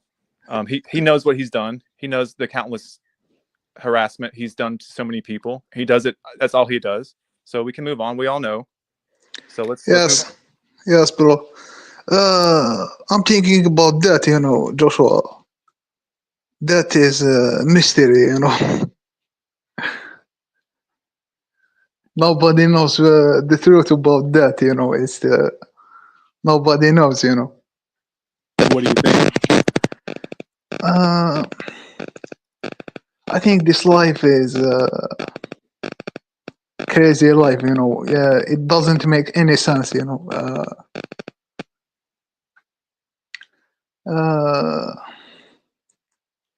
You know what I'm talking about. You know, it's crazy, crazy, crazy life. Yeah. Yes, Yeah, bro. I know. It's hard to put words to it, but Yes, I know what you mean. you can't describe it. You know, with words. It's a feeling. You know, it's like inside of you what is the truth about this life. Yeah. Hey, I think your Yeah. mic's messing up. It's making some weird sounds. Sorry, I'm going to fix it. You know.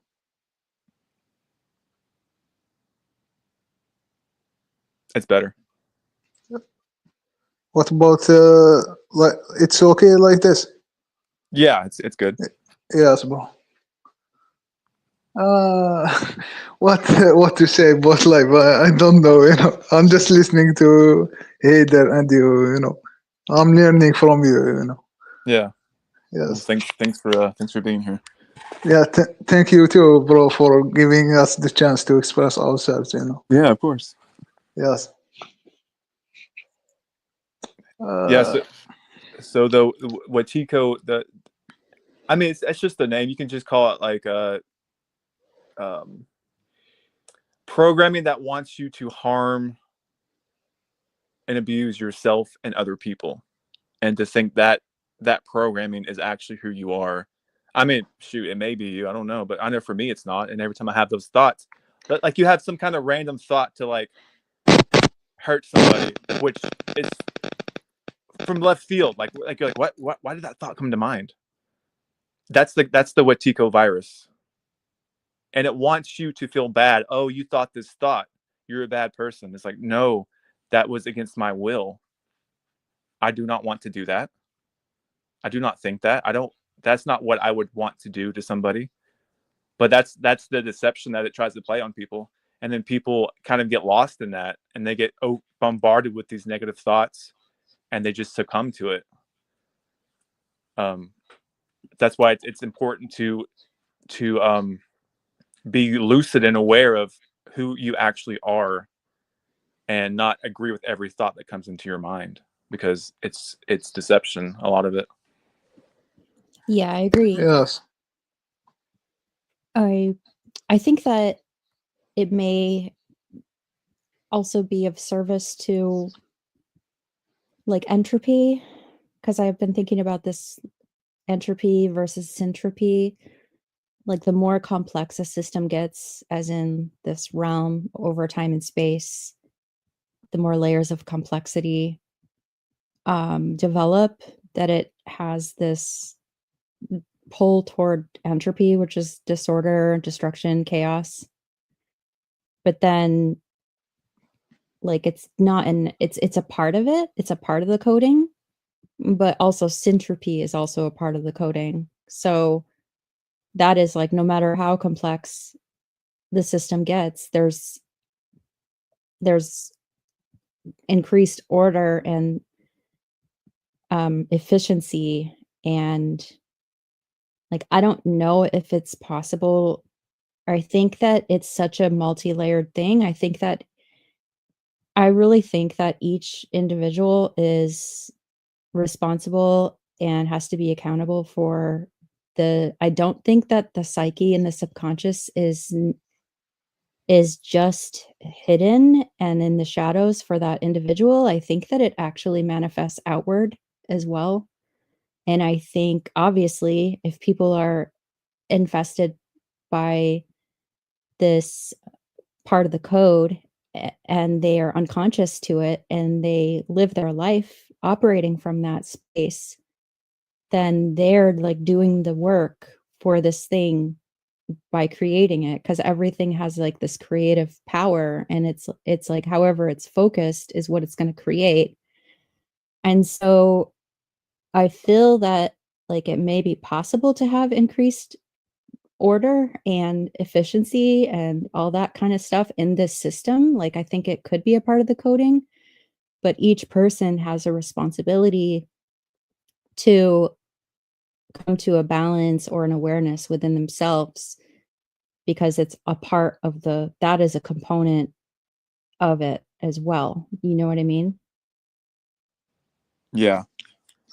Joshua, what do you think about that? How you see that? I see death as the opposite of. I see, honestly, I see death as what we're experiencing now. We're experiencing everything that we're not now. So, really, in reality, we're actually dead because we're cut off from our true Yes. self, our power, wherever you want. The words are so limiting. Whatever your true nature, who you truly are, you're cut off from. So, to me, we're dead now. So death is the only way that I know of to actually have any chance of bringing you life. But then it comes to what happens after death. What, quote unquote, death. That's why it's so gatekept. No one knows what happens after death. And you have to ask why. Why is it so hard to come to know for sure what happens when you leave this body? It's because if you knew for sure what happened, it would make this experience a hell of a lot more easy to know what to do. But since we're left in the dark in this dead realm, we're just running around in circles basically until that day comes. But I think to think that you can take this body now into eternity, I think that's a really self-deluded concept, because why would you want this is a very, I can't even think of the right word, but this is not who you are. This is like a horrendous thing that's happened to you. And if you can't let this go to experience real life, it's hard to put words to it. Yes. But yeah, that's the only. Everyone has to go through it, and we're so fearful of it because we don't know. Yes. By design. Yes. So I think we're dead now. Yes, we are dead. We are dead. That's true. Because life is very hard. It's full with pain. And suffering. Not only that, but you're cut off from your true self, or whatever you want to, like, I can't think of the right word, but who you really are, you are cut off from. Yes. It's like, how is that not you being dead? Like, we're just these animated meat suits trying to make sense of this effed up reality. Yes. When deep down we know that this is not it. This isn't it. It's hard to put words to it. Yes. I think, Joshua, I think God is, he loves war, He loves war, blood, and suffering. Well, look at the design. It's run off of blood and suffering. Yeah, I mean, obviously he likes that kind of stuff. He, she, it, whatever you. I mean, I'm sure it doesn't have a gender, but we So only have how gender because we have to reproduce down here. how we can face it, you know, how we can face this deity, you know, this power, you know, Wait, what's your question? how we can defeat this god, you know, this monster, you know. Well, that's a good question. I'm not entirely sure, but I do know that we have to defeat the limited. We have to defeat the beliefs we have about ourselves Yes, first. Like we have to to defeat the enemy that's within us. It's not. We can't be like looking outside to try to fight this thing. It's right here with us now, yes, in everything that we do, and everything that we believe that we are. That's forced upon us. It's just an illusion. It's not really us. yes. I'm trying to conquer my fears, you know. What are you Just fearful of? uh, fear of the unknown, you know. Yes. So why does that make you afraid? Mm, what about you, Joshua? Do you have any fears? You know, I I I I Yeah. said that I fear the unknown. You know, yes. I Well, don't fear little fear. You know, not a lot of fear. You know. yeah. I mean, for me, I think fear is based off of knowing that you can be harmed. So when you're in Yes. a state that Yes. you can't be harmed, there would be no fear if you realized you can't be harmed. So I Yeah. really all I fear is like suffering, like extreme pain. Being eaten alive by like a pack of lions, like that's fearful. Being Yes. you know, what's gonna happen when I die, as in like what am I gonna have to suffer through Yes. during that transition? Like that's kind of scary. But knowing it's Yes. just a temporary state of suffering kind of brings me some peace, knowing that okay, it's not gonna last in eternity. Yes. Joshua, I think. What do you think about people who believes in God? You know, hell and heaven. You know, eternity in hell or eternity in heaven. You know, what do you think about this stuff? Well, I used to believe in God. I used to Yes. believe in God. I I think this thing works on our own good nature to think, oh, there's something that good must exist. There must be some higher purpose to this, and that's when they play on your own good nature. So I've pursued God for a lot of my life, and I put that first. I put my spiritual practice first in all that I did. That was the most important thing to me. And I went through all the different religions and spiritualities, like searching, thinking I found it. And that's the thing. A lot of people get stuck. Like, oh, I found the answer. Okay, I'm comfortable now. I'll just stay here. This makes life, you know, more bearable to know that there's some higher purpose to it. But I kept seeing the contradictions in that, and I kept pushing through that more and more and more. So I think it all comes down to people not wanting to face the truth because it's too brutal, it's too harsh to think, oh, there is no good God. If there was a good God, how would he it allow all of this to happen? You have to make up all these mental gymnastics and yes, but this, but yeah, but that. Yeah, it's bad, but this is why it's happening. It's just a form of gaslighting that narcissists will play with you when they're doing dastardly deeds, and but I love you. Oh, okay, he loves me. Okay, but there comes a point where you have to face the truth, or you want to live in your comfortable lie, which I don't want. That I want the truth. So that's what pushed me to keep going and see that this good God, or whatever you want to call it, He is don't not care good. about us, you know. Is not good. Yes. But people are I stuck in that. They want to believe something is good.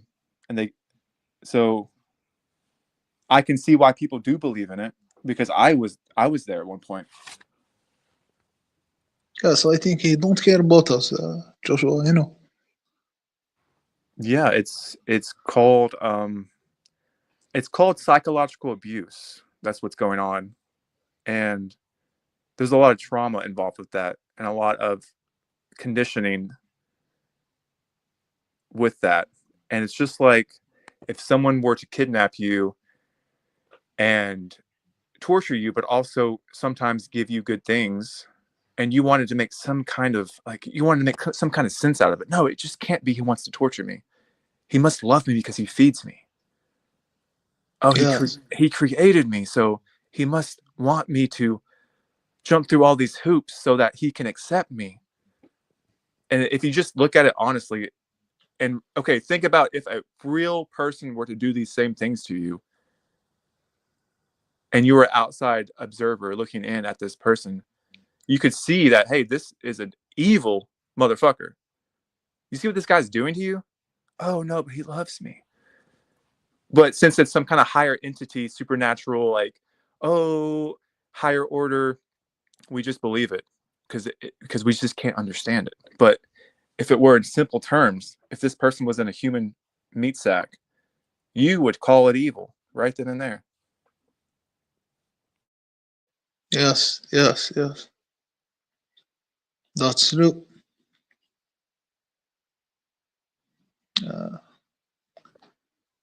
What do you think? It's crazy, crazy word. Yes. I'm thinking about this God, how he can allow suffering in this world, and they are trying to tell us that he loves us, crazy, Yeah, Heather, did you believe in God at one point, or do you still, or what's your view? So I was never indoctrinated into any religion. My family wasn't religious. My grandmother was Catholic, so she took me to church and everything. I remember picking up the Bible and when I was young, reading it, wondering what it was. But since I wasn't programmed to believe in God, I don't really have. I don't even think about it. Like, I don't even think about that as the way that this whole system is operating. I think personally that people anthropomorphize things, and I think that a lot of people put on some sort of like person, big father energy to fulfill some sort of hierarchical need within themselves, that somebody is protecting them, even if the people here aren't showing that, or that somebody's like Santa Claus, like looking at all of our deeds and putting us on the naughty or nice list. I just don't think like that. I don't think about anything being like a person or a big deity like that has. I think of it more in terms of like this really, I don't know, is it like a weird experiment, this realm, this whole system, how it's all put together. Um, I don't like there may be architects or designers that are some sort of entities that have created this system. I don't think that I don't know. It would be horrible to know that is the only option, that this realm, that this system, this design is the only thing that there is. But I don't think about God. I think about creation. I think about design. I think about codes. I think about glitches. I think about the psyche. I think about it all like that. Um, I don't think there's this one father type anthropomorphized being that has. I don't believe the stories in the Bible are literally real, like so many people do, or the Torah, where the Bible came from, the Torah. And like, I just think that a lot of these stories and mythologies, they're so similar to other ancient stories and mythologies. It's like they just piggyback off each other's stories and rewrite them in a slightly different way. And they may have come from just the stories that they made up from the constellations that they saw on the sky screen going by and making stories up and then making it like this whole religion was created to funnel people's energy and money and dedication into a certain arena. And I don't know, I haven't really voiced it, and but I think you can tell by my voice what I've been saying, how I feel or think about it so far. So that was my attempt to articulate that. Well, thanks for that. Yeah. Thanks. Yeah, I think we've been deluded by this God concept to think it's some kind of like all-powerful creator. I mean, something obviously created this realm.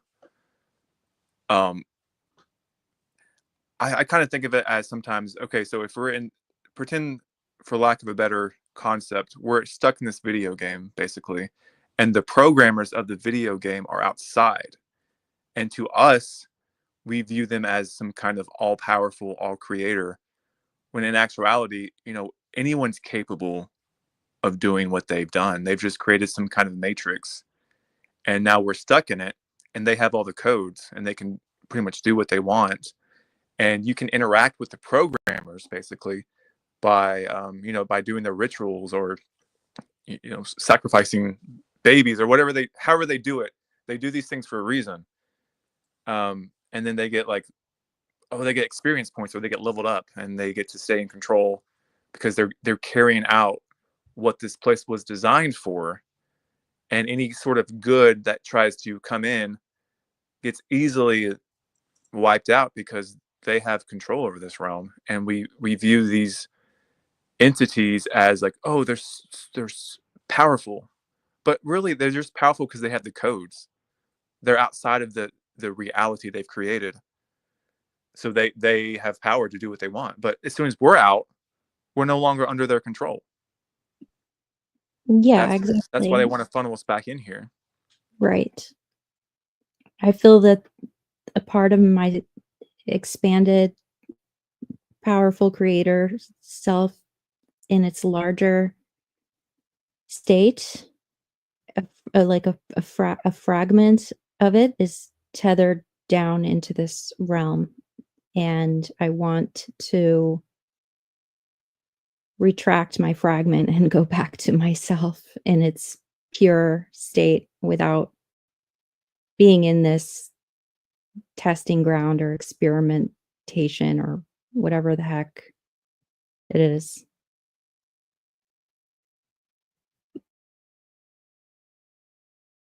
Yeah, okay. We got a new person trying to join. Hopefully they're not a troll. Hello?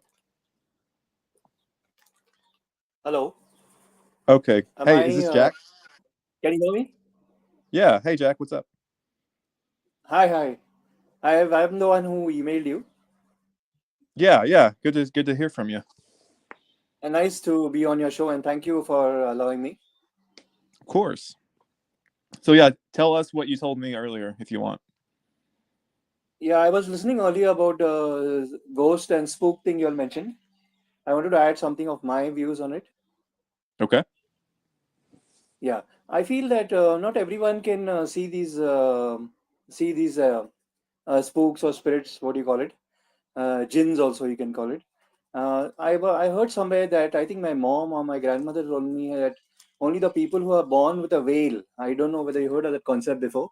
There are some children born with a veil when they are born. I think women should know that well. So only they can see, or maybe this is just a story. I'm just mentioning that this is a thing. Not all people can see. Like for myself, I never come across any extra, what do you call, paranormal phenomena or spook or ghost. I remained in lonely places, secluded places. I never happened to see. I do hear some sounds and all, but visibly I have not come across any paranormal phenomena. Yeah, that's. So, Yeah, go on, Josh. so what's your opinion of it? Um, yeah, it may exist. We don't know. The thing is, I always feel that we can never know everything. We can only know what we are programmed to know through our senses, our programming, our genetic, and I call that nature and nurture. So whatever we are, people maybe have higher capabilities. Like some people have that ESP, and some people can do remote viewing and all that. So what I heard. Maybe that it is or it isn't. I don't know. We can never know. I only know my experience, what I'm going through. So I believe that everybody has to go through life with a blank slate and just look at it like since we are trying to be spiritual, we can be like a spiritual detective or an investigator. Look at everything from a blank perspective. That's how we get all the answers. Whereas for religion, they have put all and past history of human beings. We have put a lot of things in the misconceptions in our minds, and this is what I feel. And look it from and I have this concept of the three S. It's called science, spirituality, and society. So, in order to know the truth, of course, we can never know the ultimate truth. But in order to know the truth, we have to refer to these three disciplines, whether science, spirituality, and society. You have to take, it's like making a dish. You have to take ingredients from each of these three things. Like you cannot just depend on spirituality or science, you don't have all the answers. So you have to get the ingredients from all these three disciplines and arrive at a newer truth. I call that, making sandcastles of truth and breaking the earlier sandcastle and keep on building new ones till you arrive at a truth. But the truth is relative. We can never know the ultimate truth. I feel it keeps on changing. As you know, before they thought the Earth was, the heliocentric and geocentric. It keeps on changing. So that's what I feel. So let me know your opinion, Joshua. Well, that's a lot to take in, but yeah, you can be easily blinded if you just look at one aspect. Like if you just look at spirituality, or just look at science, or philosophy. Like it's all, it can all kind of lead you to a dead end if you don't try to merge them all together into your own understanding. I guess is that what you're talking about? Yeah, yes, exactly. Like we have to keep on reinventing ourselves, like the Rubik cube. The Rubik cube. You keep on twisting and turning those boxes, those squares, until you arrive at the final one. So also I feel for us humans, since we are limited, they limited us in many ways, our perceptions, as you said. So it is like we can never know the real thing. I don't know, unless we transcend our biology. I call that going beyond biology. We have to transcend our biology, which is very difficult. And the another thing I wanted to mention is that we have no reference point to our existence here. Like, say we were born on an island and we never knew this English language. We would speak in our native tongues or whatever. So what do we know is the real thing here? We are from whatever we are conditioned since birth, and uh, we are just indoctrinated into it. So what is the real thing? What is our core pure essence? How do we know that? Yeah, well, honestly I think language has been programmed. I don't think it just happened. I think they gave it to us because our natural state is telepathy. So that's what I think.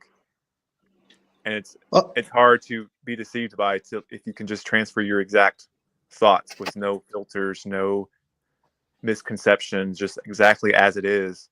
Whereas language, there's so many barriers, and like words can mean so many different things, and you have such limited vocabulary. So that limited vocabulary gives your awareness a limited state. Yes, exactly. And I think I mentioned to you about the thing called scripted beings. We are scripted beings living scripted lives. It's all a script being run. And this is not exactly our show. We are just, somebody else has written it and we are just following it. So, um, I don't know, they say with meditation and doing all that focusing and all, we can know the truth. But it's very difficult. I think it's very difficult unless we renounce everything and go to somewhere to the caves and sit down in seclusion. But then still our genetics will not leave us alone. We will feel hunger and we will feel we want to connect with the world. So this is our script, feeling hunger, thirst, and I think you have covered this topic before. That we actually are driven beings, led and driven beings. We have to feel hunger, thirst, wanting to connect. Beyond this script, what is there? I'm asking, is there anything? How do we know that? Yeah, could you explain your opinion on why you think we're scripted? So, Like sorry, in a way Joshua, that why what? could you explain your view on why you think that we're scripted? Yeah, scripted because I'm taking a little bit for some what I've read about science. See, whatever I mentioned is from verification. What I've read also, I get some insights. Plus, also I try to corroborate this with what I read elsewhere. So, science says that this whole thing is, driven. Our experiences are driven by which is best suited for evolution. We cannot think beyond that. It is all driven. We can know beyond. Our very existence suits the purpose of evolution. I know this evolution is a dirty word now, which many people will not agree to, but it is a fact. I feel I strongly believe that there is some aspect to what they have discovered. They have found proof also how we evolved and all. So science says that whatever our actions and whatever we do is in the end suited to evolution. Is not for us at all. Our intrinsic self, whether that's a soul or the spirit, I don't know. It is not for that benefit. It is benefit for this whoever is running this nature or something is everything is towards that benefit. Like see the human next stage of human is robotics or automation, whatever this is leading to. So it is for the benefit of that. We don't have like when you say there's a wild horse running in the forest, okay, and then some human beings go and they want to use that horse for their own for farming or whatever. They entrap that free spirited roaming horse, and then they capture it and they use it on the farm. The horse cannot move beyond its farm. So there I see that we don't have any free will. So it cannot move beyond that farm, and then the horse existence exists only for the farmer, for the owner. He cannot go beyond that. He has to reproduce and eat and do whatever. So this is what I mean to say. So what's your opinion on that? Yeah, I think if you really honestly look at your own life, you can see how it's basically you're running scripts all throughout the day in and day out, and you're not really given many options other than to perform the certain scripts that you're given, like certain life scripts, a certain like you're a male. I'm a male, so I have to perform the male script. Heather's a female. Your physiology, your health, your certain genetics, and then you got to think about, okay, now the body wants to survive, so it has to eat, drink, has to take shelter, has to perform the social duties of the culture you're in. So you have to go to work, you got to pay the bills. I mean, there's not much room for actual free will within those scripts. I guess the only free will you have is to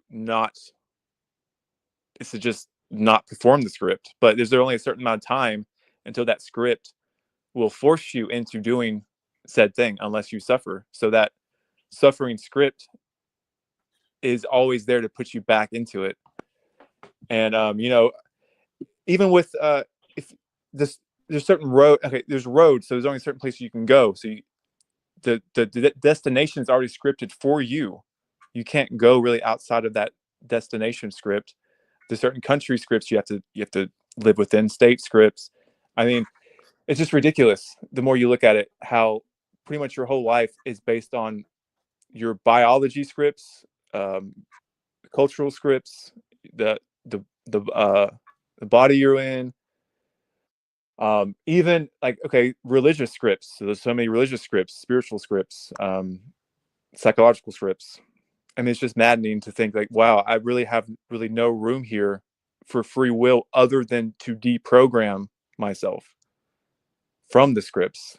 But then it's just, you can't fully deprogram from the script because you'd be dead, right?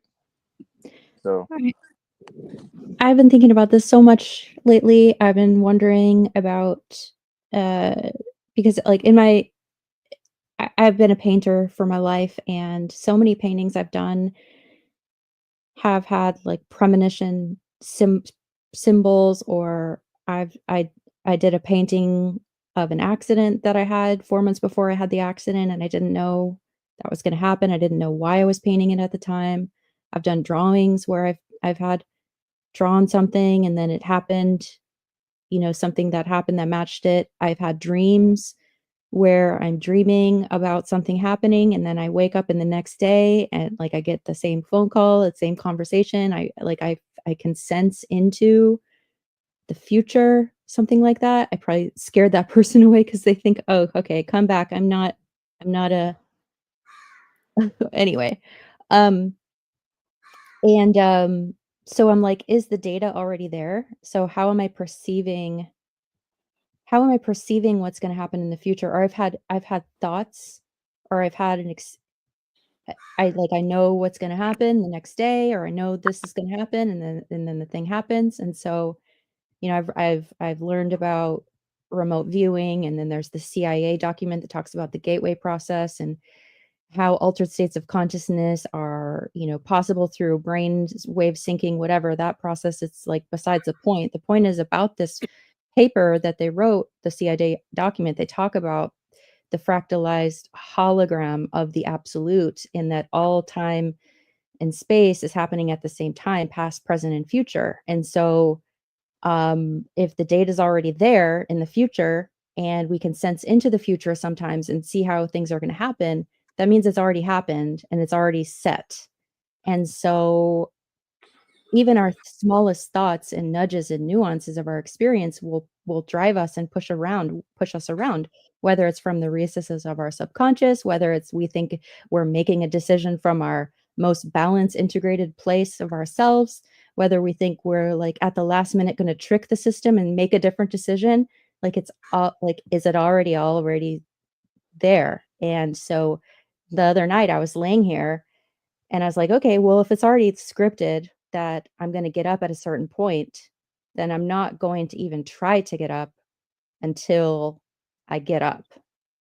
And so I was just laying here and I'm like, not even worrying about laying here because I'm like, well, I'm going to get up when I'm supposed to get up for this freaking program.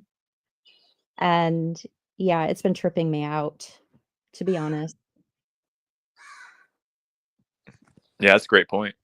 Yeah, if you can know the future, that means it must be scripted, because if you know something's going to happen and it's not going to happen any other way, that means you're reading like a movie script, basically.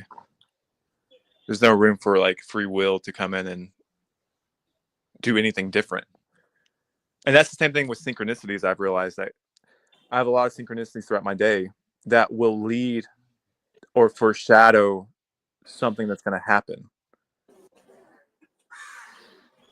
And I can't really explain it, but like, for example, yesterday I was at work, and my clients were a mother and daughter, and they were, talking about her schooling and all this stuff. And then I get a phone call from my mom saying, "Oh, your sister's in town. You want to, go out to dinner with us?" And I'm like, that's just so weird that I don't really get clients like a mother and daughter at the same time. But then right after that, my own mom tells me, "Hey, my daughter is in town. We're going to hang out." And we're talking about schools and stuff they were talking about. So it's just weird how that synchronicities just line up so perfectly like that. I know it's kind of like a dumb No, synchronicity, it's but it not. happens all the time. Yeah, I was talking to David Morehouse a few years ago, who was developing the remote viewing protocol for the CIA. He no longer works with them, but he wrote a book to help other people learn how to do that process. And I was asking him about that synchronicities and how is it that sometimes it seems like the coding of the system lines up in such a way that we see these like repetitive things or experience these repetitive things, like there's like this synchronization of the coding or whatever, if you look at it that way. And he was talking about this term called synchrodestiny, and he was talking about how there's this funnel of probability or a cone of probability, and out at a certain point, however it works, out or in or there or here or whatever, there's possible data sets that could be the ones that are in place. And then the closer and closer they get down the funnel to the point of awareness, however it works, that's what you're going to experience. He explained it so much more eloquently, but I don't know, because it doesn't really fit in with like it's already scripted. It kind of is like a more of like a probable type thing of, they have like those electric random number generators that when there's heightened emotion across the collective of people, those numbers start to line up with each other. And I'm noticing right now I'm having a really interesting experience these last couple weeks where I'm trying to move. I'm trying to move out of my place to get a better place that I feel that I like better, like more, whatever, for many reasons. And it seems that there's all these different people all of a sudden that are reaching out to me to talk about renting a house together. And so I'm thinking, like, is this the theme of the energy of my life right now? Is that why I'm noticing so many other variations of it? Because it's like, this is the coding for Heather in this moment. So everybody's got to line up with that coding. And then I think about, like, I don't talk about astrology in terms of pop astrology, popular astrology, just like the way they write about it in the magazines and stuff. I think about it actually as these planets or plasma fields or whatever that hold a specific frequency, and when they move around like gears or clocks within the system, they have different energies, and they kind of navigate the players in the realm like magnetic filings moving around like on an etch-a-sketch, whatever energies there are. And is that pre-programmed too? And there's so many layers. I don't know why these last few days my mind is just like, I need to figure all this out. But I have periods of like waxing and waning with trying to figure stuff out and just relaxing. But it's like, how can I relax? Like, okay, tomorrow's the holiday where they're going to have the mass ritual and everybody's going to come together and feast on the carcasses. And like, I'm going to fast. I'm not going to participate in that. I boycott that. And, but I'm just supposed to relax and just go along with everything and not think too much, and it's going to be okay. Yeah, I think it's strange how there's a certain day that everyone does the same thing. Like it's all programmed to like spend time with your family and eat. Where it's like, why can't you pick any other day to do that? Why does it have to be this exact day? And it's so like this monumentous event when you could literally do it any day that you want. You know what I mean? Yeah, I do know Like, what you why do we mean. pick one day out of the year to do this one activity that the whole world does? You could do it any day.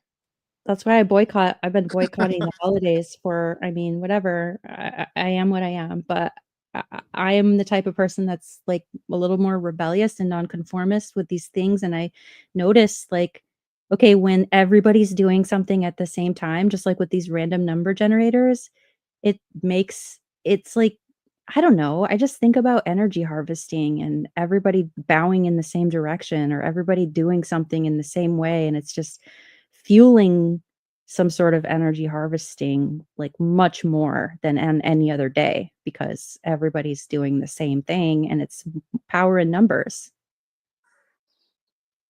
It's more like the lemmings, Have you heard of the lemmings? They all jump over the cliff. Lemmings, they all jump over the cliff. Yeah. Yeah, this concept, I don't know whether lemmings is the right word. Yeah, I think so. Those rodent-like creatures. One jumps and then all jump over the cliff and they commit. So we are in a mass frenzy, like a hallucination. What do you call trance? So everybody does the same thing and they don't know exactly what they're doing until somebody snaps them out of it. I definitely agree that we're in a mass hallucination or hypnosis, rather. I do. And then some of us are like, wait a minute, what the hell? And then it's very challenging because all of a sudden we have this current of individuals that have all been going one way. I've always been kind of a black sheep my whole life, so I never swam with the current anyway, but even more so the last, year or whatever, since I've been really, like 7 or 8 years ago, I learned more about Gnosticism and the demiurge and parasitic underlyings of this place, but I haven't been going into it as much depth as I have recently. And I can't imagine this current, like, it's really rare that that we are asking these questions because of how strong the current of the rest of society is.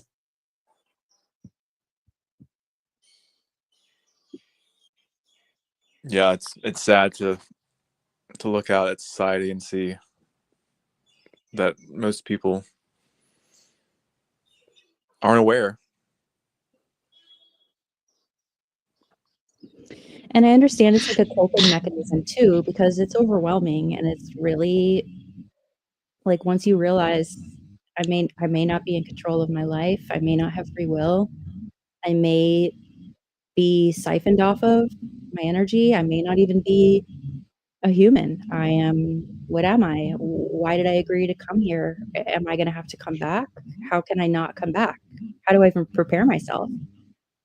These are questions that are really important, but they are overwhelming once we have these realizations and start. A lot of people have coping mechanisms. They just go along with the way it's organized and orchestrated and stay hypnotized because it's easier maybe to not have to do all this like psychic gymnastics and figure these things out and just relax and have a beer and go fall asleep watching the TV. Yeah, Maybe I we were mean, tricked into coming over here, maybe who knows whether we were tricked. Joshua, what is your opinion about this? We didn't agree to come here, but we were tricked. Like I had heard somewhere that we were co-workers. Like this is like suppose our bodysuit, like David Icke says that our bodysuit, beach suit is like a VR glasses, and that's how we can interpret this matrix or this world. So, but we were not. We didn't wear these glasses or don this meat suit out of our own free will. We were tricked into just for the entertainment value. Come on, like use this. See, it's a good experience. And then once we came into it, then we couldn't leave. So, Joshua, what is your opinion on this?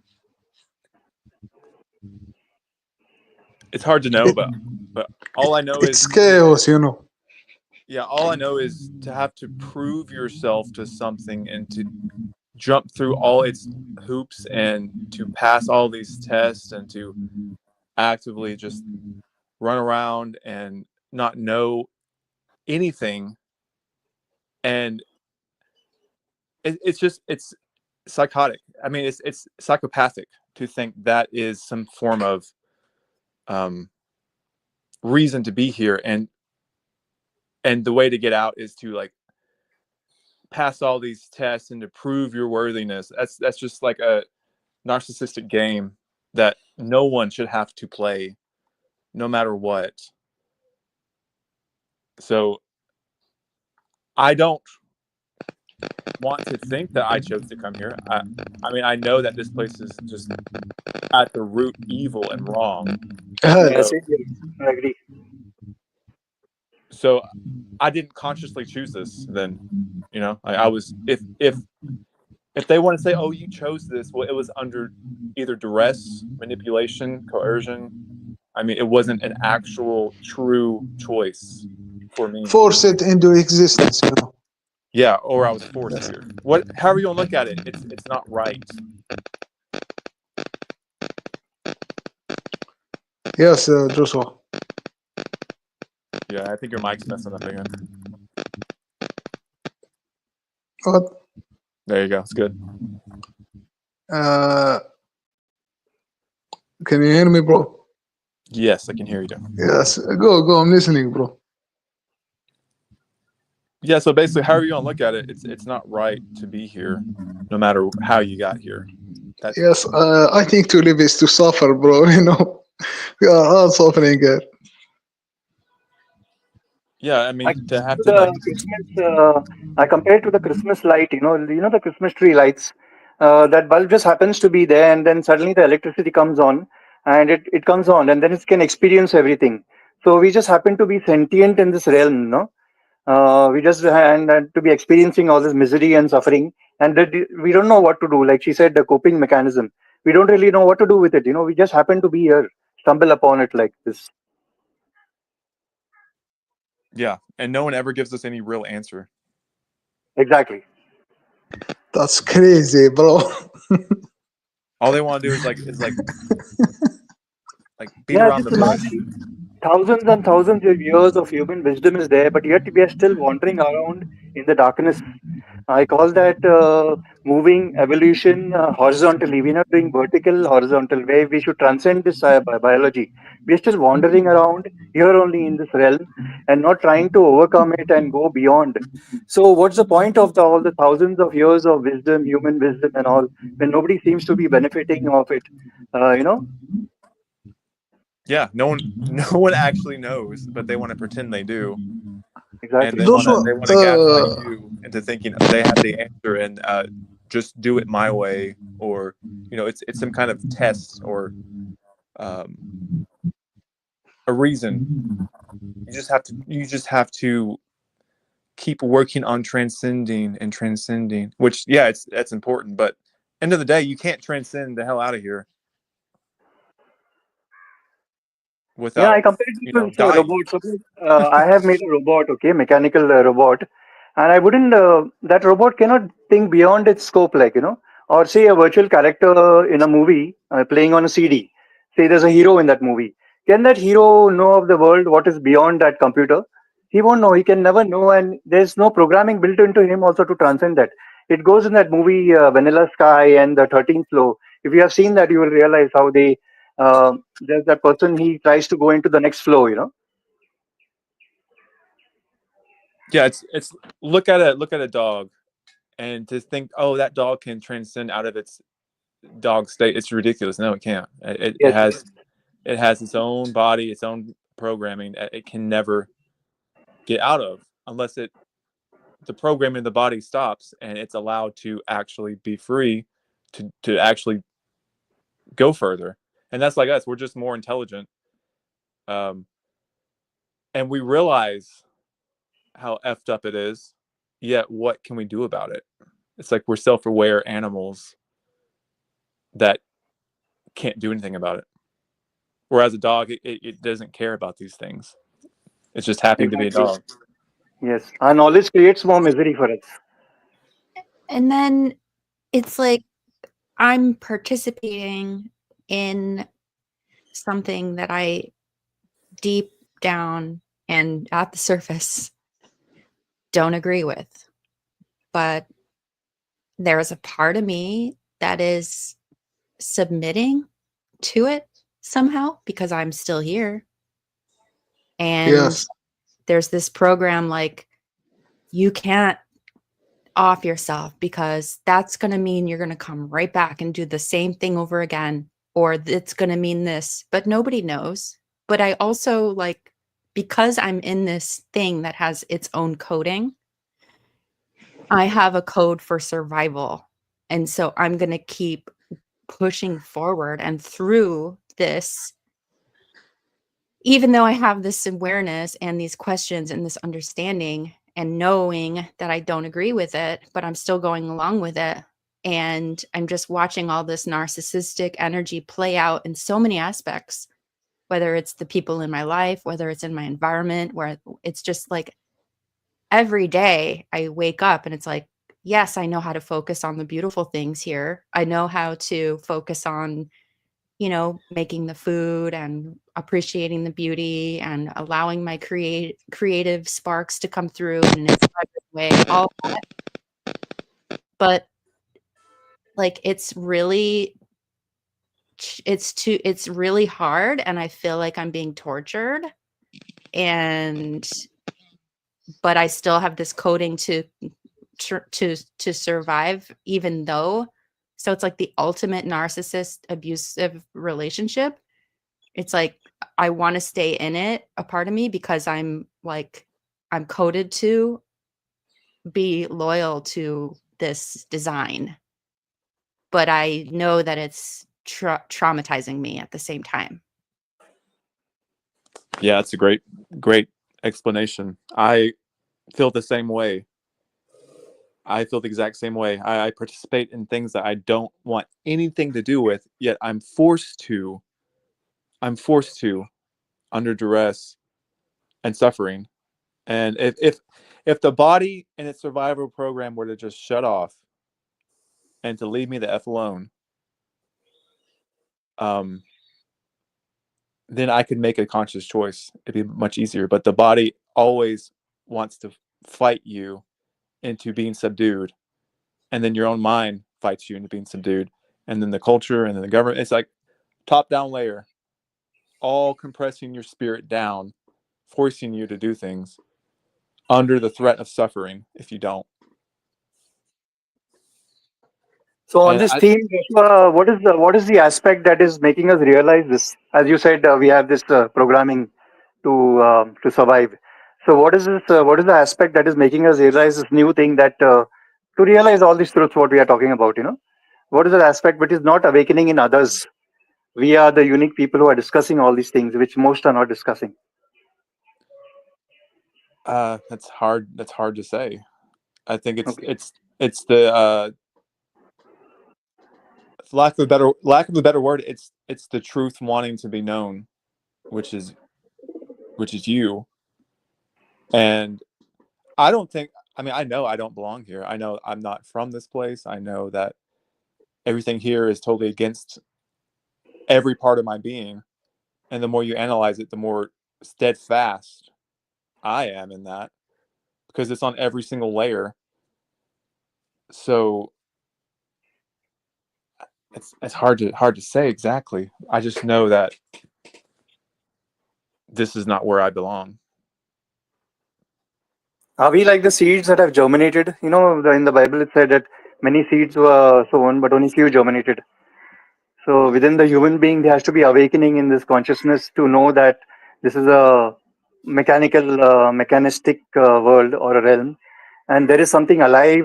Are we truly alive? There's going beyond human. So we are going beyond this human state, the animalistic stage, and we are awakening past that, trying to transcend our biology. Yeah, I mean, I thought about it. It could be that this is just a theory. I'm not saying it's true, but maybe if reincarnation is real, then we've been working at this for a very long time, whereas other people haven't, or they're new, or maybe we're new. Maybe this is our first time here. I don't know, but there's something about us that we still have access to that other people seem not to have. Yeah, I think about that a lot too. And it's interesting, Jack Mel, earlier you said something about a headset that is tuned to ensure that the people are experiencing reality in a certain way. And I don't know about that, but there's an experience that someone had during an astral travel, and that correlated with an experience that I had that made me start to ponder all of these interesting things over the past 3 or 4 days. Like, I used to get, and I still do, I got one last week, an ocular migraine, and it presents these like shards of light in my eye, in my vision, like a prism, like diamond light structure in front of my vision.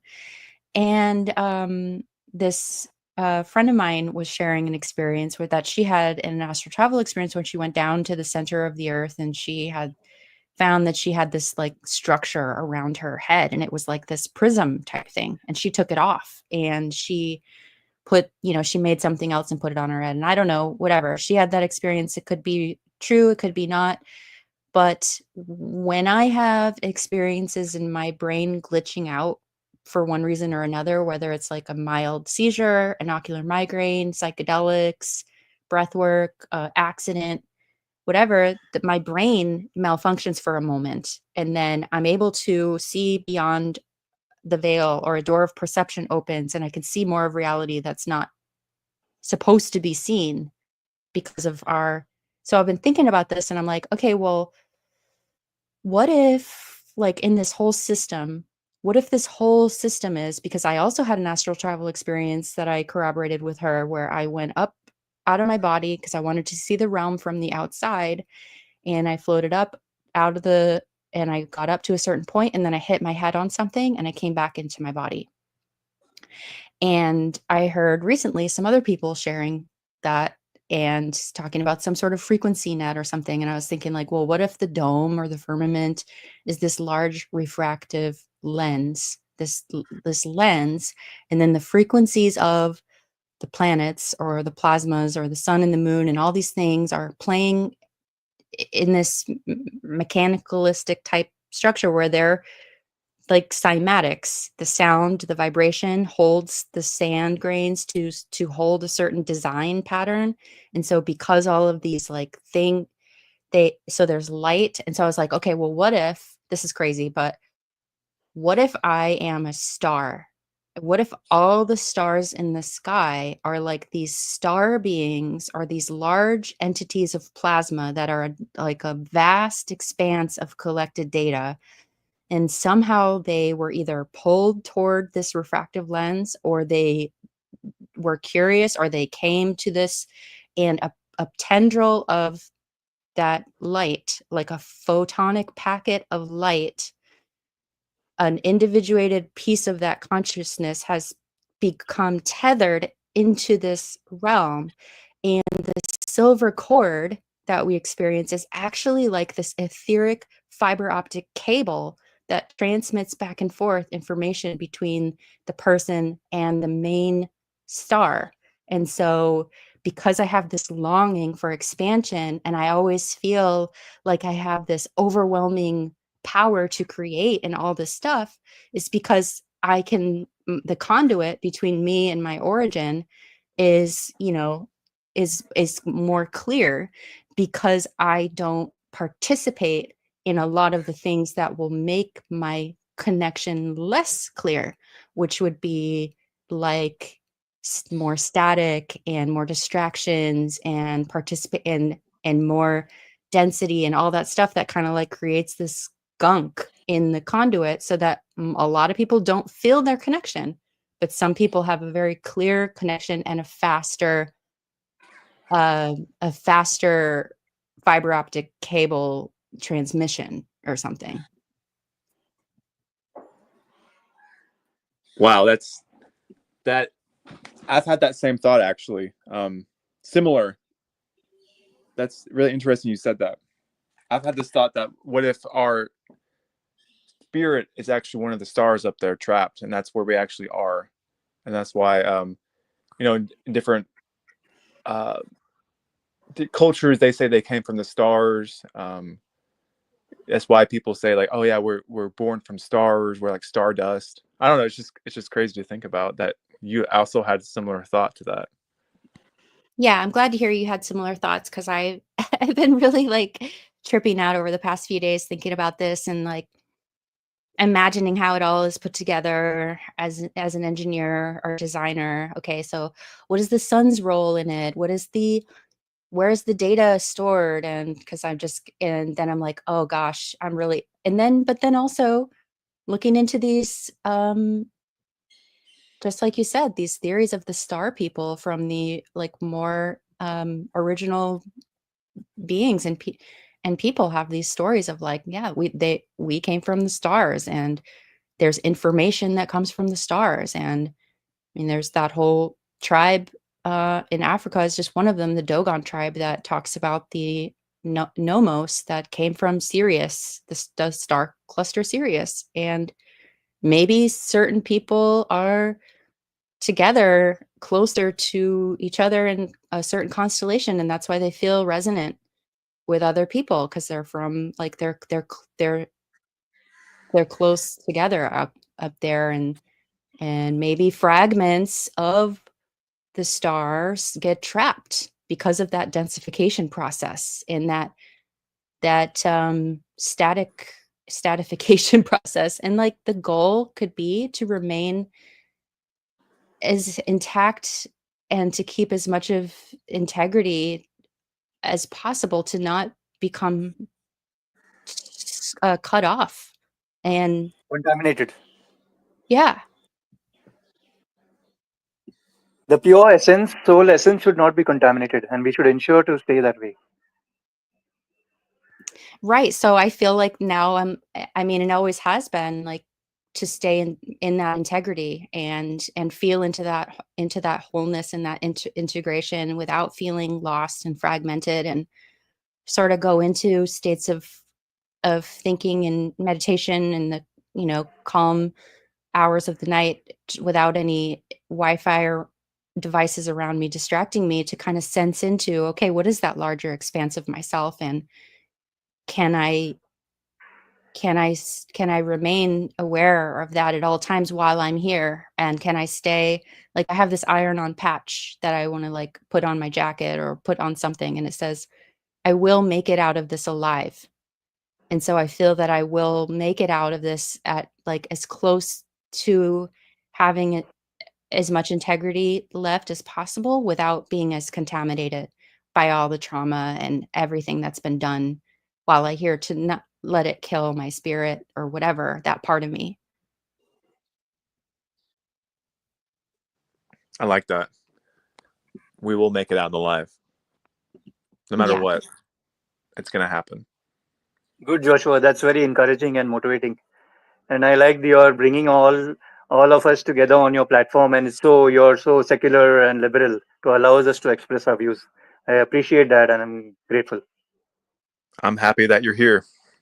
Thanks. So thank you for sharing what you share. I'm happy to be here too. One thing I wanted to mention about this, the regarding soul trap, it's very important to know that we realize this thing about the soul trap within our lifetime when we are alive. Because see, when you're going to a new place, got to have a roadmap to that. So you're going to a new place, okay, and you don't know anything about that place. It helps that you have to have a roadmap to go there, so that you're not lost. So when you go to that place, you come across a roadmap. You come across a folk in the street, and then you know which way to go. One way goes to the wilderness, another road goes to civilization. So when we know about the soul trap concept, we know after we pass away, we shed this mortal coil or meat suit, whatever. We know what to do beyond that if we still have our intuition running. So we know. So it's very important to have this roadmap when we go beyond.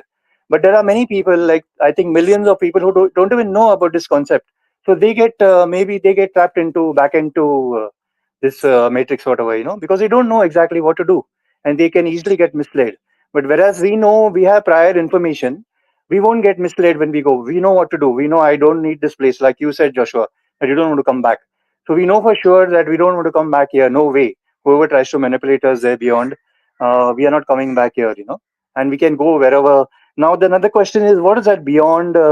I don't know if any of you are aware of Wes Penray. He mentions of this some grid, and there are gaps in the grid, and there you have to use your intuition to go beyond to this. I think he calls this the greater universe as pleroma. This is just a term, but there may be a greater universe where we can access all our former original glory or whatever, our superpowers. Yes, Joshua, I like to know your opinion. Oh, so what was the question? Um, sorry, it was not a question. I mean, it's good to have a roadmap. And is there a greater universe, like something where we can go to, something to aspire for? Because if we don't have a roadmap, there's nothing. We'll just be wandering around lifetime after lifetime. That's hard. Well, for me, the roadmap is knowing that I'm not this body with its programmings and its survival mechanisms, so that when I get out of the body, I'm not lured back into the body by the body's desires or desiring something that the body wants, because I know that it's a prison vessel, and if I get back into it, I'm going to be a slave and enslaved by all of its desires in this world and whatnot. So I don't see how they could really entice you back. If they entice you, or they give you a choice, or they try to trick you to come back, I think the roadmap, a good roadmap, is realizing that those things don't matter to you anymore, because you Exactly. know what they are. So what is beyond that? That's what you have to go towards. How do we know what is there beyond that? Is it that Eden or paradise, whatever, where you don't need to eat or fight, violence, the perfect world, where in the Bible is, as I said, a lion can live besides a deer, and the perfect world, Well, the in the perfect utopia. world, I don't think there would be lions and deer, because they're predator and prey, and they wouldn't be able to exist Yeah, without that.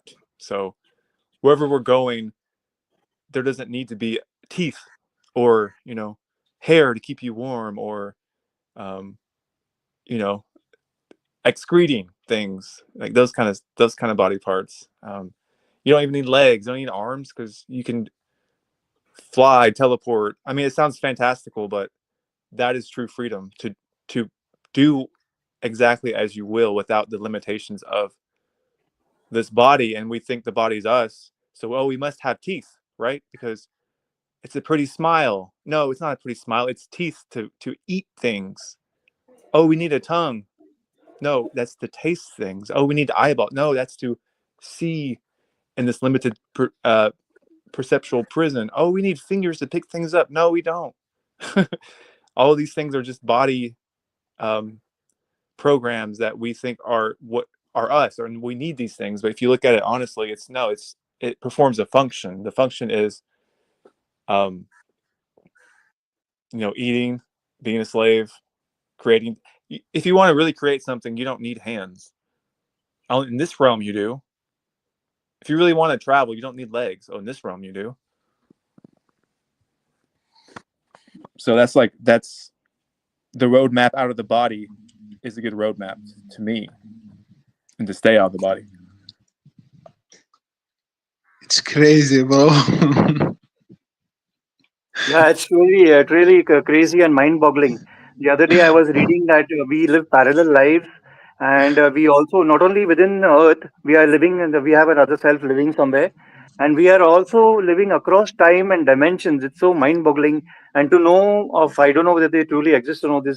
The number of alien species that exist, it becomes too much to comprehend. So I really call it maddening and mind-boggling for our limited human senses and intellect and mind to comprehend all this.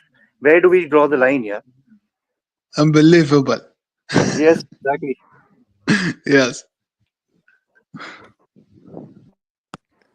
Well, think about this. How are they able to manipulate us? They can manipulate us because, first of all, we can't perceive them. We have a limited state of perception. Second of all, they don't have these bodies. They're working outside of this limited state. So we have to get out of the limited state and stay out of the limited state. And like we were talking about earlier, there could be entities all around us, but guess what? They don't have the body we have, obviously. So they're existing in a different state than we are.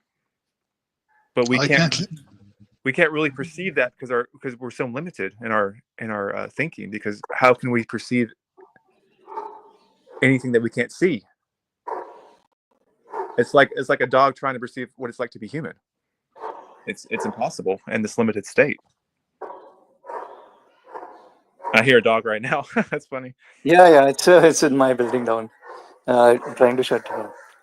There's I no can way to only shut. sense into these other states of being. I mean, another cross corroboration between experiences that I find fascinating is that, last year after I got this diagnosis of this like progressive central nervous system, whatever thing happening in my spine, I went to sleep that night and it was like I asked, my intention was, how show me some information, maybe from a past life or something that gives me a clue as to why I'm experiencing. And I have people next to me that can hear what I'm saying on the other side of the wall, so I'm censoring myself for a second. It's so annoying. But anyway, why is this happening? Give me some kind of information. And then I find myself flying through some sort of astral cityscape, and I'm flying through the city, and I'm feeling what it feels like to fly, and I see these huge, ancient yet futuristic cities down below. And then I approach this large cube that has all these nodes on it, and it's glowing from the inside. And I fly into this cube, and then I come out the other side, and I'm talking to a girl, and I'm explaining to her what purgatory means, what Valhalla means, like, with like the Valkyries and stuff.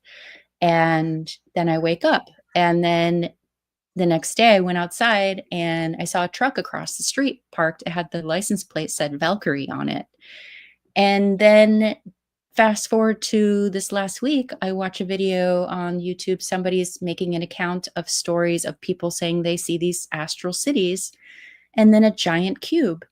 And the video that she made say like the astral cities are like processing fields, and then the giant cube is like this data collection unit, like the Akashic records or something, in this large mainframe type thing. And it was pretty much describing my experience. So it made my experience validated to me. And it made me feel like not only was I sensing into what is it like to fly, but like that actually an aspect of myself, when I focus my consciousness there, was able to actually leave this body and have another experience that I wouldn't normally know in this. Better, why don't kill yourself and you will be free. You will fly. Yeah, I mean, I don't know. I don't like when people tell each other, why don't you kill yourself? I mean, I understand I'm that. just kidding. I'm just kidding. Yeah, it's fine. Yes, I get it. yes. Maybe I will try to kill myself and I will be flying. I'm just Yes. saying I've been able to sense into it without doing that. And I'm just saying like that he said, how do you perceive what's within our limitation? And I was giving an example of. Yes, yes, I understand. I think the truth is stranger than fiction, Unbelievable. Yeah, well, thanks for sharing that. Yeah, I've had similar experiences in, I guess you could say, in dream states and lucid dreaming and out of body stuff like that. Yeah, we can experience different things, and in those states, we don't even think about, oh, what am I going to eat? Oh, I need to shelter. Oh, I need to use the bathroom. Oh, I gotta go to work. It's like you're just doing what you do without any of those survival mechanisms in play, and you can do all those fantastical things. It's crazy word, bro. Crazy, bro. There is some concept of this siddha. It's a Sanskrit word, siddha powers. They say if you meditate and do focus yourself, you can access these powers of levitating and many paranormal, whatever, telekinesis and all these things. But I don't know if it's really true, because I myself not come across any of these things. So do these things really exist? Also, I don't know, because this is what we read, and we cannot believe it, these things. Maybe in the ancient times it did exist. But then, if humans had these powers, then why are we still over here? Why have we not gone away from here? If humans did have any powers, whether in the past or we have them now, which are latent and not discovered, why are we still in this state? Good question. Yeah. I mean, whether I can levitate or not, I still want the hell out of here. I mean, it doesn't matter to me. I'm still imprisoned here. It's Yeah, I think that's those are your just very like hopium. Oh, we can get to that point if we just try hard enough. like, no. Yeah, Yeah, I understand what you mean. we're still in the system, even though I had those experiences. It's like one way to experience not being in my body by flying, but really I'm going to wake up and then I'm going to be in this, and it's still it's in the astral. The astral realm is a construct within the system as well. So that's what it seems like. I don't know what reality is going to be, like Robin said, and it's not the matrix or the dream. I think the truth. I think the truth is stranger than fiction. Yeah, your I comment like is Joshua. uncensored, by the way. Joshua, I like that you're focused. You're focused on this realm is not for us, because I keep doing that flaw error of coming back. I try to find something good about this realm, and this no, maybe we are meant to have an experience. Maybe there's a better experience to be had here, but no, you're right. That we have to. This is not our place. We have to not come back here and just try to get out of this place. So I like your focus in that, Joshua. Yeah, I mean, be honest. Like, what could you possibly want to experience here? Yeah. Knowing what you know, like, what is there to experience? Exactly. And all the experiences are false, they are implanted into us. See, pleasure also leads to pain. Every rose has a thorn over here. So it's all implanted pleasure over here. It's for benefiting for this realm only. It's not for the benefiting of our intrinsic soul experience. I always say that even batting an eyelid or lifting in a finger in this realm is redundant. It's pointless, because nothing of it is for our benefit over here. The only benefit maybe if is to, and the only free will is to know is to get out of this place. That's the only free will we have. That this realm is not for us. So, do you have any ideas on how to get out of here? I mean, I know it's a hard question, but what are your thoughts? No, see, I'm trying to be honest. Many other people who you may have asked will give you all fancy stories. Yeah, we can get out and do this, do that. A lot of thousands of things to do. But I'm clueless until now.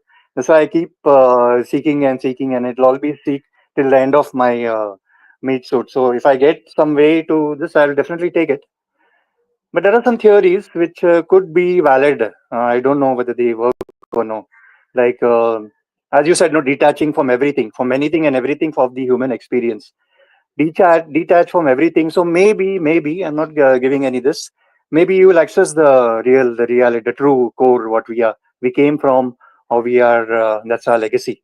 Maybe. That's also not guaranteed. Like sometimes I feel this is the only life we have, and like you make a robot for a particular purpose, it does that whatever is supposed to do, and then it's dismantled. So are we like that? I'm asking that question. Are we like that? Like whatever we have made for a purpose here, and then that's it. After that, there's no soul, no afterlife, nothing. That's totally a nihilistic, pessimistic view, But we have to think of that also. That could be a possibility. Like, how do we know? Nobody's come back from there and given us a authentic. Like, it's not on the front page news that this guy has come back from the other side, and yes, it's promising to do and all that. Yes, Yeah, Joshua. it could be possible. But I think it's likely not because of them working so hard to deceive us on every layer. If there wasn't something after this, why would they care? Exactly. Yes, I agree with you. Even I was going to mention this. I just forgot about this. That we needed to be tricked into this. So there could be something. There's some hope, as such. Yeah, I mean it's obvious how hard they're working on every layer to trick and deceive us. And if there wasn't anything after this, or if we're totally enslaved, why would they do all this? Yes, exactly. What would be the purpose of that? That's just a waste of their energy. And knowing that, okay, we want out of here, right? So if this was some kind of experience that we wanted, okay, we're done. We want out. We don't want it anymore. So why do we fear being recycled back here? Why can't we leave? Why can't we make a decision right now? Okay, I want to leave right now. I'm done. Maybe I wanted this before, but I don't want it anymore. The only reason that could happen is if something is keeping us here. Yeah, those are the cage bars, no? Like in a animal in a cage in a zoo. Even though it does not like that it over there, and it wants to escape, but it can't, because there are these tethers, what do you call, tethers of hunger, and the programming not to finish oneself. That's also a program, like, it keeps you here, even though you don't like it over here. Right. So how can someone say, "Oh, you chose this experience because you wanted to experience something," and you're saying, No "Okay, way, no way. I Yeah. don't want to anymore, though. Okay, I don't want to. Okay, I'm done now."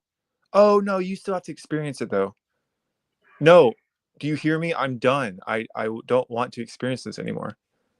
Oh no, no, Now no, you no, have no. to transcend that longing to not want to experience it anymore. It's just ridiculous. It's maddening. They'll give you any excuse on why you have to be here, but the simple fact is, you don't want to be here anymore. So what excuse can they give you other than, "Oh, well, actually, you're imprisoned"? They don't want to say that. So, Joshua, what do you think the solution is? What we must do. I mean, I don't know the answer, but I mean, something that people don't like to talk about is, getting to a point where you're completely done, with at your own pace, your own time, with no kind of manipulation involved, no kind of negative feelings about it, and just saying, "Okay, this is my exit. I'm using my full intention, my full willpower. I'm completely done. I have the right to say I'm done," and finding a peaceful way to do that. I mean, that's the only way I can think of that makes sense. But a lot of people think that's crazy, and I get that too. I get it. No, But you're right. You're right, Joshua. It's a if consent. You everything's don't give scripted, consent. then that's a part of the script. If it's all written out anyway, then that's a part of it.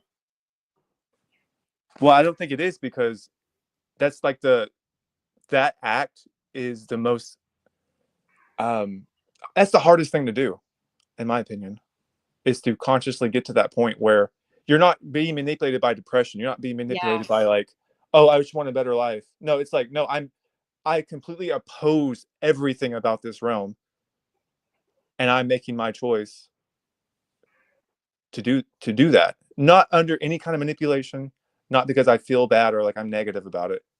No, because I yearn for something higher. I mean, I don't know if that's the answer, but I just think about that a lot. I'm not promoting that. That's up for you to decide. The thing that I think I'm just going to focus on now is just being true to the way I feel and think about these things, and sharing from this space, and not pretending to go along and get along and put a mask on to have small talk throughout the day.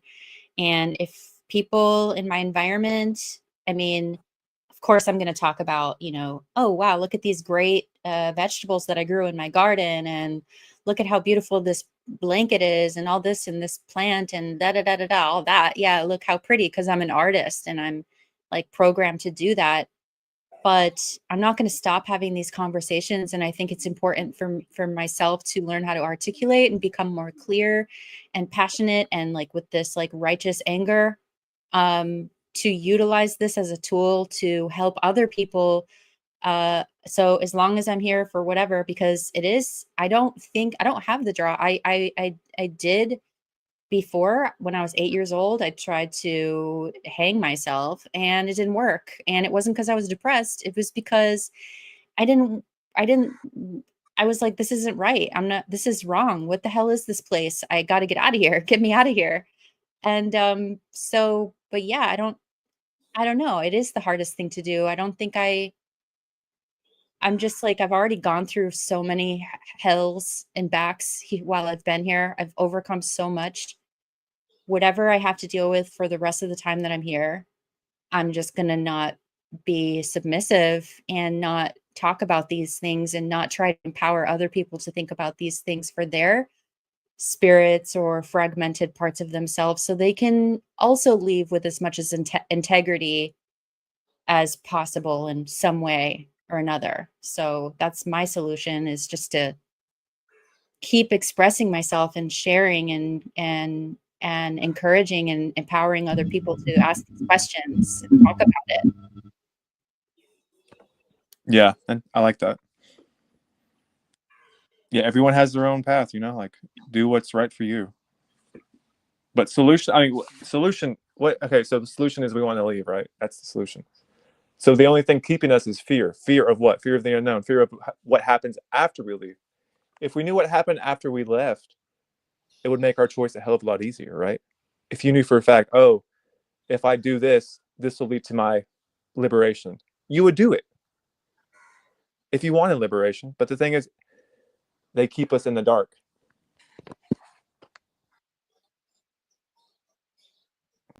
So what do you think, Jack? Yeah, you're right. I agree with you. I agree with most of the things you say. Totally. I can say 100%. There's nothing no, so I cannot counter something what you're saying. Also, yeah, we don't know what is there on the other side. But I found that, like the fear of death. Like for an example, you have some kids, and there are some toys. You keep the toys in a locked room, and you don't want a kid. You want a kid to study and not access those toys. So you put the fear into the kid. Don't go there. There is a bad evil force over there which will catch you, and like how we try to scare kids. Manipulate the kids. So maybe that also is a manipulation where they scare us that death is a bad thing. Maybe there's greater freedom. After and it could be logically and scientifically speaking, when you are in the body, you are keeping having all these needs and suffering and misery, and it's a decay. As soon as a person is born, the journey starts to the womb to tomb. They say journey is a cradle to grave. So maybe this is not a thing here. We are just made to tethered in this meat suit. And that's what I feel.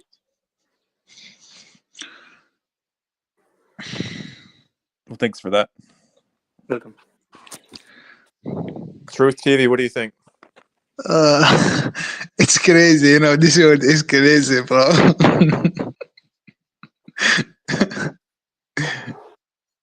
uh, we are here to suffer, bro, Yeah. That's the What do you think? What's the solution that you think?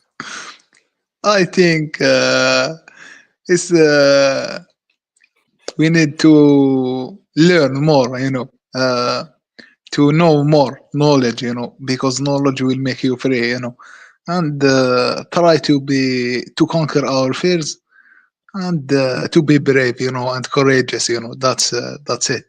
Joshua, my battery is off, I'm going to charge it, So thank you so much, everyone, for this conversation, and thank you so much. Yeah, of course. Yes, thank you so much. I mean, I think that's the key, though. This is the key. We want to know how to get out of here. Everything else doesn't matter, right? Let's be honest. How the hell do we get out Yeah, of here? That's the only answer we want. we must be courageous. That's it.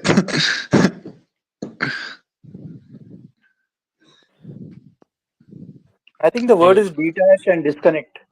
Detach, but it's very difficult to do that, because or maybe you detach in the spirit or in principle. That's not exactly physically detaching. Like you're doing that thing, you're eating something, and but that food is just filling you for some time. Then you'll have to eat again and keep doing the repetitive thing for the rest of your life. So just detach and know that this food is just for the. You don't really, I don't know, we say like it intrinsically, but you just eat it and then you know what it is. You know the real nature of food or whatever it is in this realm. Nature, whether it's nature or anything, any physical thing. As they say, the matter doesn't exist; it's just energy beyond it. So knowing this itself is enough. And that is a roadmap. Like just knowledge is enough. Knowing about these things. So when you exit it, like this is all. It was a trickery. yeah, so here's what I just thought. Okay, so if you had the choice of gaining more knowledge or leaving, which choice would you make? That Me? depends on Yeah, which yeah. realm it is. On this physical realm, anything you gain is always has a price to pay. So maybe in the realm beyond, you gain whatever knowledge. It does not have a price. It just. But then, are you implying that this is a learning experience over here?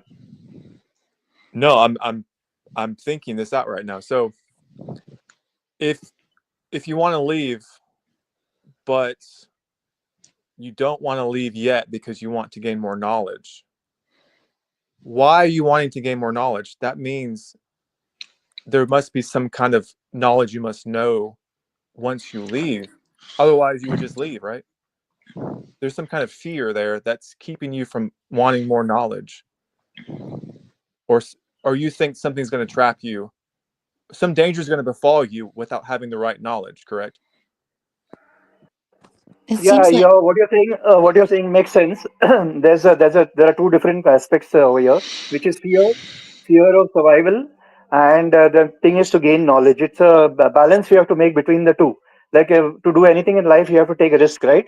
Despite the fears, you take a risk. You want to go to a new place to gain more knowledge, but that place is not good. You could be mugged or whatever dangers can befall you, but still you go there because that knowledge that you want to gain is more than that fear. You have to transcend the fear and gain that knowledge. As they say, no, you cannot gain anything without losing something. So I think it's that comes down to that.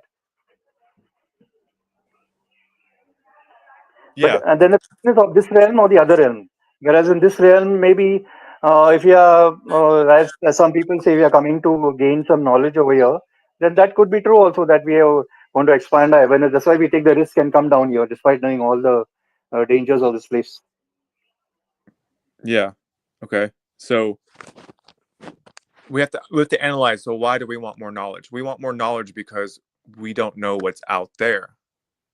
So if we could if it was as simple as leaving, which we don't know if it's that simple, but if it was that simple, I would just leave. I don't need knowledge. I don't need these experiences. I already know the truth, which is I want out. So the only reason why I would want more knowledge is because I fear there's some danger lurking out there that I'm not aware of or not capable of knowing out there. Yeah, that makes perfect sense. All the intrinsic, there's a difference between knowledge and wisdom. So we have all this intrinsic wisdom. Our soul has intrinsic wisdom within us. So there's no need to know anything. Knowledge can sometimes lead to curiosity kills a cat. So the knowledge is only for this realm. Like whatever knowledge we have over here, survival and whatever over here is only limited to this realm. We don't. This knowledge is useless beyond this realm. Like after we die, we don't need all this how to survive and all. So if we have that spiritual intrinsic wisdom, soul wisdom, there's no need to be for to gain knowledge. Yeah. So the only reason why you would even need more knowledge is because you're in a bad situation basically, and you need that knowledge in order to function outside of it. But if it was something good, let's say like there was a kid in the basement and he wanted to leave, but he knew that if he left, he would have to know the knowledge on how to escape once he's out the door. But if there was no danger, you would just leave. You wouldn't need to know anything. So maybe this knowledge seeking at a certain point is just you running around in circles. Yes, it makes sense. The very need for knowledge also is a desire. That's a desire, and they say to transcend all desires. So even the desire for knowledge has to be transcended, so that we are free of all of it. All of it. We have a basic. I think we have a basic existence beyond the need to know anything. Just being, pure being, pure being. There's no need to know anything. You are just content within yourself. I think that's an enlightened stage. Maybe I don't know, but you don't need anything. You're totally. That's what the stage of the divinity before it came into this physical material realm. That was the stage probably where it did not need to know anything. It was content within itself, self-sufficient, and I think that way. Yeah. And Heather said it seems like knowledge may be corrupted because we are inside the system. And I agree. Yeah. It's all corrupted. Yes, she's right. Yes, she's right. Knowledge is an implant over here, which is only required for this realm. Even our mind is an implant. Mind is only required for survival. In fact, the mind torments us. It makes us realize, do the things what we maybe operating from the heart. They say the heart also has its own mind. I don't know, but that is the real mind. But the mind, our physical mind, is only used for survival here. Exactly. That Yeah. Hey, Heather, thanks for coming on. Thank I you. appreciate you. Thank you so much, Joshua. Thank you, Jack Mel. It's been really nice Welcome, chatting. welcome. Thank you too. Thank you too. Until the next time, thank you. Take care. Okay. You too. Thanks. So a question here is, if you knew 100% guaranteed that if you uninstalled yourself, you would get out of the matrix loop, would you do it? Absolutely, 100%. Yeah, no question. That's the problem, though. We don't know, so that brings fear. So it's not only the body fear, but it's the spiritual fear, because once you transcend that, okay, I'm transcending the fear of dying. Okay, now it's a different level of fear. Okay, well, what's going to happen after that? So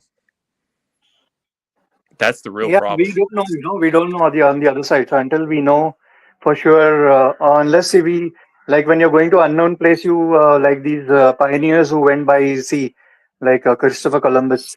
He took that risk, right? He didn't know what was over there, but still he took the risk because he needed to go there. It all depends on the need, how much your need is to exit. Exactly. And the thing is, we're all going to die regardless, right? Yeah, Like, no yeah. one's out of here That's the main alive. point. So Yes, yes, exactly. I agree. Because in the end, we've got nothing to lose. We are going to lose it anyway, right? What have we got to lose? yeah, I mean, there's really only thing you have to lose is like the human experience, which is a game to me.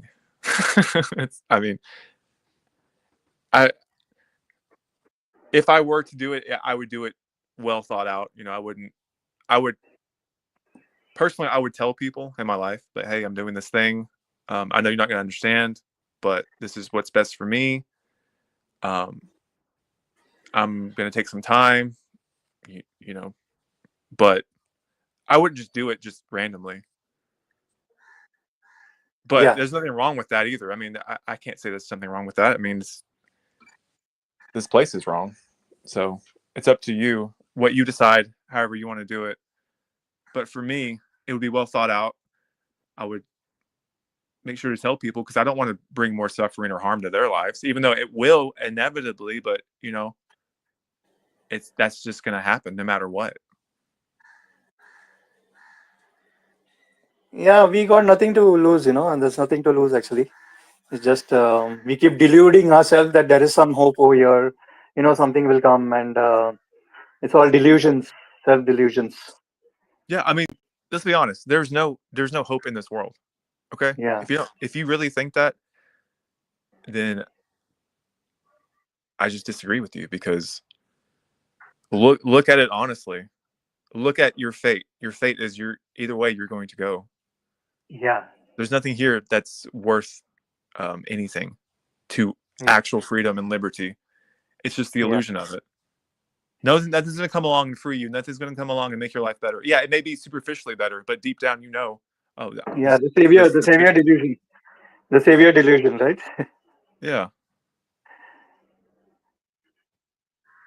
And we cannot take anything with us.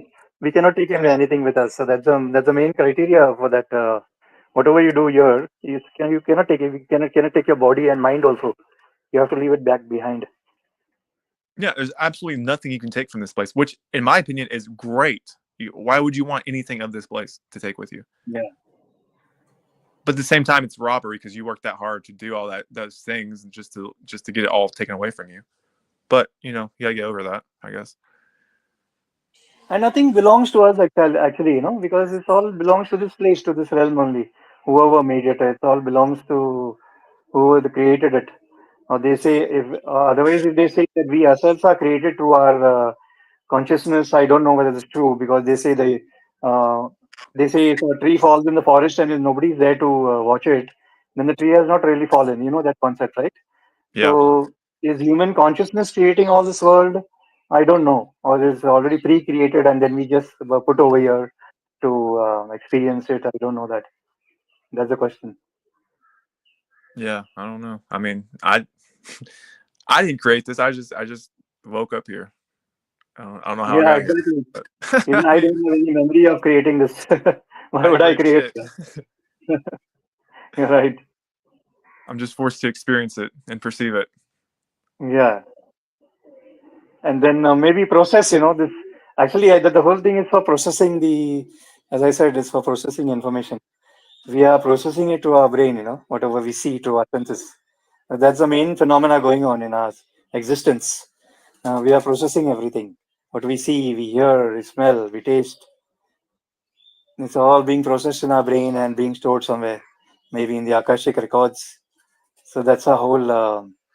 We are the bioprocessing machines. Yeah, basically we're advanced AI. Yeah. Unless we can, transcend that awareness. Yes. But it's still running. It's still running, no matter what you want to say about it. It's still there, running. Yes. Yeah, it's ongoing. Yeah, yeah, it's. And you know what's good? You know what's sad? We're gonna end this conversation, and then we're gonna go right back into it. Like nothing happened really. It's like, What do you mean nothing happened? well, we're having this experience now, right? And we're having this talk, but it's gonna be over soon, and then we're gonna be thrust back into our own reality and have to. We're still here. Yeah, but that's life, that's life. Or most of That's the life. experiences of life are like this. That's life. Like not only this conversation, everything in life is like this only. It leads to nothingness in the end. Exactly. Yeah. So just floating away, into. Um, I think it's not us that's having this experience. It's the higher consciousness that's even our exchange of views is basically the higher consciousness enriching itself, having a self awareness through us, through you and me, like or whoever came on this conversation and whoever is listening to this conversation also. So all the participatory different aspects of the one consciousness or the one divinity knowing itself through variety. Don't you think so? What was the question? Uh, it's one consciousness having a different. I just want your opinion. Like, is Okay. one consciousness having a experience of variety through us, through exchanging views? Like your views are different and my views are different. So we are sharing our views and coming at a consensus. Consensus. So that is recorded in the field. Yeah. Mixing two different opinions, like a synergy. Synergy. Two different opinions are merged together and coming at one truth between the both. Because see, every opposing thing, there's polarity in this world. It's negative and positive. So you need negative and positive to come at one to get a result. So different things have to merge together to come to a newer truth. And then again, this process goes on, until that right truth comes to a newer truth, and it goes on and on and on. And I think it's a totally perpetual process. It never ends, and that's what this universe is all about. It's existing perpetually. There's no end to it. Infinite. That's interesting. Yeah. Yeah. Yeah. Something I'm thinking about right now is, okay, so we're having this conversation, and I've had many conversations before, but let's say like a year from now, I mean, did this even matter? What did this change? What I mean, are all these experiences just a waste of time? No, I think time is irrelevant. Time. They say there is no time. Also, I don't know if that's true. But nature, you see, nature. You take examples in nature. Nature has all the time in the eternity. Like it keeps on creating. It keeps on keeping mistakes. Like a seed, there are many seeds sown, and some seeds don't germinate. Some germinate. So it doesn't matter, because the one seed that germinated is useful. Is useful for the process. We have to Yeah, keep trying. You're doing a good work of spreading the awareness and bringing people onto your platform to share all these views. So that's not a waste. That's not a waste. well, I appreciate that. Yeah, Even one hopefully person who has, uh, go ahead. even one person who has got any wisdom from this conversation or has some insight, that's the use of it, or from all your videos and all, which I have. I liked all your videos. I watched most of your videos. So it's helped me a lot in affirming what I knew some of it, like also. So nothing is Great. a waste. We have to keep trying. That is our however much as you can. If it's up to the universe to make it fruitful or no. We have to keep on trying. Yeah, I agree. Thank you. Never be discouraged or about time. Time is irrelevant. That's true. We have all the time in the universe. So before we were born, we were not bothered about time, right? When we'll be born and when we'll complete our lifetime and we will die. So we didn't have this. The mind brings in the time. Time is not the mind. When as soon as the mind comes in, all that meter starts. The ticking starts. Oh, 1 minute, 2 minutes, 3 minutes, 4 minutes, hours, years, Yeah. lifetimes. Yeah, it seems like we have no time, but all the time in the world at the same time. Exactly. And we are It's contributing and crazy. create a whole. Create a whole. So it's not nothing is a waste in this universe. Yeah. Well, yeah, thanks for coming on. I got to go here, Okay, but I okay, yeah. really appreciate Done. you talking Thank with you me. so much. Thank you too. Thank you too for giving me a chance. Okay, Yeah, I take hope you care. come back on next time. Yeah, sure. Okay, take care. Bye. All right, guys. Thanks for joining me. I gotta head out, take care of my own bodily needs, and thanks for joining. Thank you, Joshua. Yeah, thank you. Bye. Thanks, Veracity. Appreciate that. That's nice. Welcome. Oh, thanks, Fish. Appreciate it. Everyone else, thank you. I would keep going for hours and hours and hours, but I'm exhausted right now. So I got to get prepared for the big turkey day tomorrow. I hope everyone has a good night, the best you can. And yeah, I'll talk to y'all later.